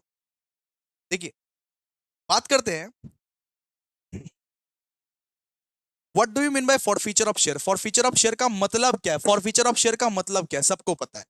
For feature of share means cancellation of share by the company when the shareholder fails to pay the call money, allotment money, first call, final call। ठीक है, यहां पे लिखा हुआ है कि अगर आप फर्स्ट कॉल, अलॉटमेंट, एप्लीकेशन या अलॉटमेंट, ठीक है, अलॉटमेंट, फर्स्ट कॉल या फाइनल कॉल अगर आप नहीं पे करते हो, अगर कोई भी शेयर होल्डर एप्लीकेशन पे कर दिया, एप्लीकेशन तो पहले पहले ही ले लेता है, फिर तो शेयर इशू होगा। अगर कोई भी शेयर होल्डर एप्लीकेशन पे कर लिया लेकिन अलॉटमेंट नहीं पे करता है, फर्स्ट कॉल नहीं पे करता है, फाइनल कॉल नहीं पे करता है एक स्पेसिफाइड टाइम तक, तो उसको अपने लोग बोलते हैं दोस्तों फॉरफीचर ऑफ शेयर। फिर वो कंपनी क्या करती है? वो शेयर को फॉरफिट कर लेती है। फिर वो कंपनी क्या करती है? वो शेयर को फॉरफिट कर लेती है। It is the penalty imposed bye the company for non payment of the due amount of the share when shares are forfeited the shareholders loses all the right in the share and company can reissue them others। और share एक बार अगर forfeit हो गया, company ने तुम्हारे shares अगर एक बार forfeit कर दिए तो कंपनी उसको री इशू भी कर सकता है। कंपनी उसको री इशू भी कर सकता है। अच्छा, इसका ऑथोरिटी कौन देता है भैया कि कंपनी फॉरफिट कर सकता है कि नहीं कर सकता है शेयर? इसका ऑथोरिटी कौन देता है? ये आर्टिकल ऑफ एसोसिएशन में लिखा होता है। कंपनी का जो वो डॉक्यूमेंट्स है ना, आर्टिकल ऑफ एसोसिएशन, उसमें लिखा हुआ रहता है कि शेयर फॉरफिट हो सकता है कि नहीं हो सकता है। आर्टिकल ऑफ एसोसिएशन में लिखा हुआ रहता है। Default of payment forfeiture can occurs only when a shareholder fails to pay the call money or any installment on shares after due notice। Forfeiture तभी होता है, फॉरफीचर तभी होता है जब बार बार शेयर होल्डर को नोटिस आ रहा है। सुनो ना, फॉरफीचर तभी होता है जब बार बार शेयर होल्डर को नोटिस आ रहा है लेकिन नोटिस सीन करके रिप्लाई नहीं कर रहा है। Just like your ex seen करके रिप्लाई नहीं कर रहा है, तब, है ना? जब जब जब एक कंपनी बार बार अपने शेयर होल्डर को मैसेज भेजे जा रही है लेकिन फिर भी शेयर होल्डर सीन करके रिप्लाई नहीं कर रहा है, फिर क्या होता है? फिर क्या होता है? Forfeiture of share. Forfeiture of share, forfeiture of share. ठीक है। नोटिस किस तरीके से भेजा जाता है फॉरफीचर का? नोटिस किस तरीके से भेजा जाता है फॉरफीचर का? Stating the amount due and the due date of payment. सबसे पहले तो भैया नोटिस इस सुनो, एक कंपनी किस तरीके से नोटिस भेजती है फॉरफीचर का, देखो। वो बोलती है कि आपका 1 लाख रुपया बकाया है और आप उसको 30 जनवरी तक भर दीजिएगा। 1 लाख रुपया 1 लाख रुपया बकाया है और आप उसको प्लीज 30 जनवरी तक भर दीजिएगा। और कम से कम उसको 14 दिन का टाइम देना, कम से कम उसको 14 दिन का टाइम देना, कम से कम उसको 14 डेज का टाइम देना। ठीक है। Warning warning that shares will be forfeited if payment is not made. फिर एक वार्निंग भी दे देना, नीचे में एक तो वार्निंग भी दे देना कि अगर तूने रिप्लाई नहीं दिया, अगर तुमने रिप्लाई नहीं दिया, अगर तूने रिप्लाई नहीं दिया, पेमेंट नहीं किया, तो तुम्हारा शेयर को फॉरफिट कर दिया जाएगा और री इशू कर देंगे हम बाद में। फिर तुम्हारा शेयर को फॉरफिट कर दिया जाएगा, फॉरफिट कर दिया जाएगा। ठीक है। Board board resolution. If the shareholder still fails to pay, the board of director may pass a resolution declaring the share forfeited। ठीक है। अगर शेयर होल्डर फिर भी नहीं पे करता, इतना कुछ समझाने के बाद भी नहीं पे करता, इतना कुछ समझाने के बाद भी नहीं पे करता है कि नोटिस वोटिस भेजे, उसको अमाउंट लिख दिए, ड्यू डेट लिख दिए, बोले कि 14 दिन के अंदर अंदर पे कर देना वरना तुम्हारा फॉरफिट हो जाएगा, इतना कुछ बात सुन के भी अगर शेयर होल्डर पे नहीं करता है, देन बीओडी जो है वो फैसला ले लेगा कि इसका शेयर को फॉरफिट कर, इसका शेयर को फॉरफिट कर, और फॉरफिट करने के बाद ही जर्नल एंट्री पास कर देगा, फॉरफिट करने के बाद ही जर्नल एंट्री पास कर देगा। After forfeiture the company must record the details of the forfeiture in the register of the member. ठीक है, फॉरफिचर के बाद ही एंट्री एंट्री जस्ट पास होता है। ठीक है, और उसको बाद में कंपनी क्या कर सकती है, री इशू कर सकते हैं, किसी दूसरे इंसान को दे भी सकती है। And the company can reissue the forfeited share to the new investor at any price. मतलब 10 रुपए का शेयर को अगर 1 रुपए में बेचना चाहे, 1 रुपए में भी बेचना चाहे तो भी बेच सकता है कंपनी। आप लोगों को क्या लगता है 8 रुपए में, 9 रुपए में? नहीं, 1 रुपए में भी बेचना चाहे तो बेच सकता है, कोई दिक्कत नहीं है। फ्री में नहीं, नहीं फ्री में नहीं, 1 रुपए में भी बेचना चाहे तो बेच सकता है। ठीक है, क्लियर है? इतना आप लोग पढ़ लीजिएगा, हो जाएगा। ये सब फालतू पॉइंट्स मत पढ़िए, इतना आप लोग पढ़ लीजिएगा, हो जाएगा। अपने से पढ़ लीजिएगा, हो जाएगा। बहुत बढ़िया तरीके से समझा दिया हूँ। और क्या समझाऊं पापा? ठीक है, अब बात करते हैं what are the provisions regarding redemption of preference share. ये समझाना पड़ेगा क्या? रिडेम्पशन ऑफ प्रेफरेंस शेयर का मतलब क्या होता है, ऊपर ऊपर समझा देते हैं। ठीक है, रिडेम्पशन ऑफ प्रेफरेंस शेयर, मेरा कॉर्पोरेट अकाउंटिंग के नोटबुक निकालो और फर्स्ट पेज निकालो, वहां पे सब लिखाए हैं कि क्या प्रोविजन है, क्या प्रोविजन है रिडेम्पशन ऑफ प्रेफरेंस शेयर का। मेरा नोटबुक निकालो, नोटबुक में फर्स्ट पेज देखो, लिखवाए हैं ऑलरेडी। तो रिडेम्पशन ऑफ प्रेफरेंस शेयर का मतलब क्या होता है? रिडेम्पशन ऑफ प्रेफरेंस शेयर का मतलब, रिडेम्पशन ऑफ प्रेफरेंस शेयर का मतलब जब एक कंपनी अपने ही प्रेफरेंस शेयर को एक फिक्स्ड पीरियड के बाद, एक एक स्पेसिफाइड डेट के बाद अपना कैपिटल को रीपे करती है। जब एक कंपनी अपने ही प्रेफरेंस शेयर होल्डर को एक फिक्स्ड पीरियड के बाद उसका कैपिटल रीपे करती है, रीपे करती है, उसको अपने लोग बोलते हैं दोस्तों redemption of preference share, redemption of preference share. तो यहां पे देखिए ना क्या लिखा हुआ है, redemption of preference share means the repayment of the amount received from preference share holder bye the company after the expiry of A fixed period और ए स्पेसिफिक डेट। मतलब जब एक कंपनी अपने ही शेयर होल्डर को एक fixed period के बाद वो पे जो करती है ना, फिक्स्ड पीरियड के बाद जो मेन कैपिटल पे कर देती है, उसको अपने लोग क्या बोलते हैं? Redemption of preference share, redemption of preference share. ठीक है, तो इसका जो प्रोविजंस है ना, प्रोविजंस प्रोविजंस आप लोग नोटबुक देख के याद कर लेना, जो प्रोविजंस लिखा है। देखिए, issue of redeemable preference share only, so the act allows companies to issue only redeemable preference shares, so the issue of irredeemable preference share is strictly prohibited। अगर कोई प्रेफरेंस शेयर ऐसा है जो irredeemable प्रेफरेंस शेयर है, irredeemable preference share क्या होता है वो समझा दिए, अगर उसको आप इशू नहीं कर सकते, सिर्फ आप रिडीमेबल प्रेफरेंस शेयर को इशू कीजिए, आप irredeemable प्रेफरेंस शेयर को इशू मत कीजिएगा। ठीक है, इसका ऑथोराइजेशन कौन बोलता है? इसका ऑथोराइजेशन आर्टिकल्स में लिखा रहता है, एओए में लिखा रहता है कि प्रेफरेंस शेयर का रिडेम्पशन करना रहता है। कंपनी के आर्टिकल ऑफ एसोसिएशन में लिखा हुआ रहेगा, ये पावर कंपनी के आर्टिकल ऑफ एसोसिएशन में दिया हुआ रहेगा कि हाँ भाई रिडेम्पशन करना है तो करना है, करना है तो करना है। फिर अपने लोग बात करते हैं टाइम लिमिट ऑफ रिडेम्पशन। अपने लोग यहाँ पे बात करते हैं कि time limit of redemption, time limit of redemption मतलब कितने टाइम के अंदर अंदर रिडेम्पशन होना चाहिए। तो यहाँ पे बोला गया है कि 20 साल के अंदर अंदर रीपे कर देना, 20 साल के अंदर अंदर मतलब 20 ईयर्स के अंदर अंदर आप रीपे कर देना। ये सब लिखवाया हुआ है कॉर्पोरेट अकाउंटिंग के रिडेम्पशन ऑफ प्रेफरेंस शेयर के फर्स्ट वन शॉट में जाओ और 10 मिनट में देख लो, ये सब दिया हुआ है ऑलरेडी कि 20 साल के अंदर अंदर एक कंपनी को लौटाना पड़ता है। ठीक है, फिर अपने लोग कौन कौन सा सोर्सेस का यूज करते हैं, ये सोर्सेस टू बी यूज्ड, एक तो भैया फ्री रिजर्व का यूज कर सकते हैं, आप ऐसा लिखना है, एक तो भैया फ्री रिजर्व का यूज कर सकते हैं और fresh issue of equity share का यूज कर सकते हैं। याद है? सुना सुना लग रहा है या सुना सुना लग रहा है? ऐसा तो नहीं लग रहा है जग सुना सुना लागे, जग सुना सुना लागे, सुना सुना लग रहा है कि सुना सुना लग रहा है? भैया सुना सुना लग रहा है। तो सोर्सेस टू बी यूज्ड में अपने लोग क्या करते थे बताओ तो? रिडेम्पशन ऑफ प्रेफरेंस शेयर का फ्री रिजर्व का यूज करते थे और fresh issue of equity share का यूज करते थे, फ्री रिजर्व का यूज करते थे और fresh issue of equity share का यूज करते थे अपने लोग। ठीक है, और यहाँ पे बोला गया है कि only fully paid preference share can be redeemed, partly paid को रिडीम नहीं कर सकते। सो सॉरी, लिखवाए थे कि नहीं लिखवाए थे? सब लिखवाए थे, प्रोविजंस याद कर लेना, हो जाएगा, बात खत्म। Only fully paid preference share can be redeemed, partly paid preference share can not be redeemed. ठीक है।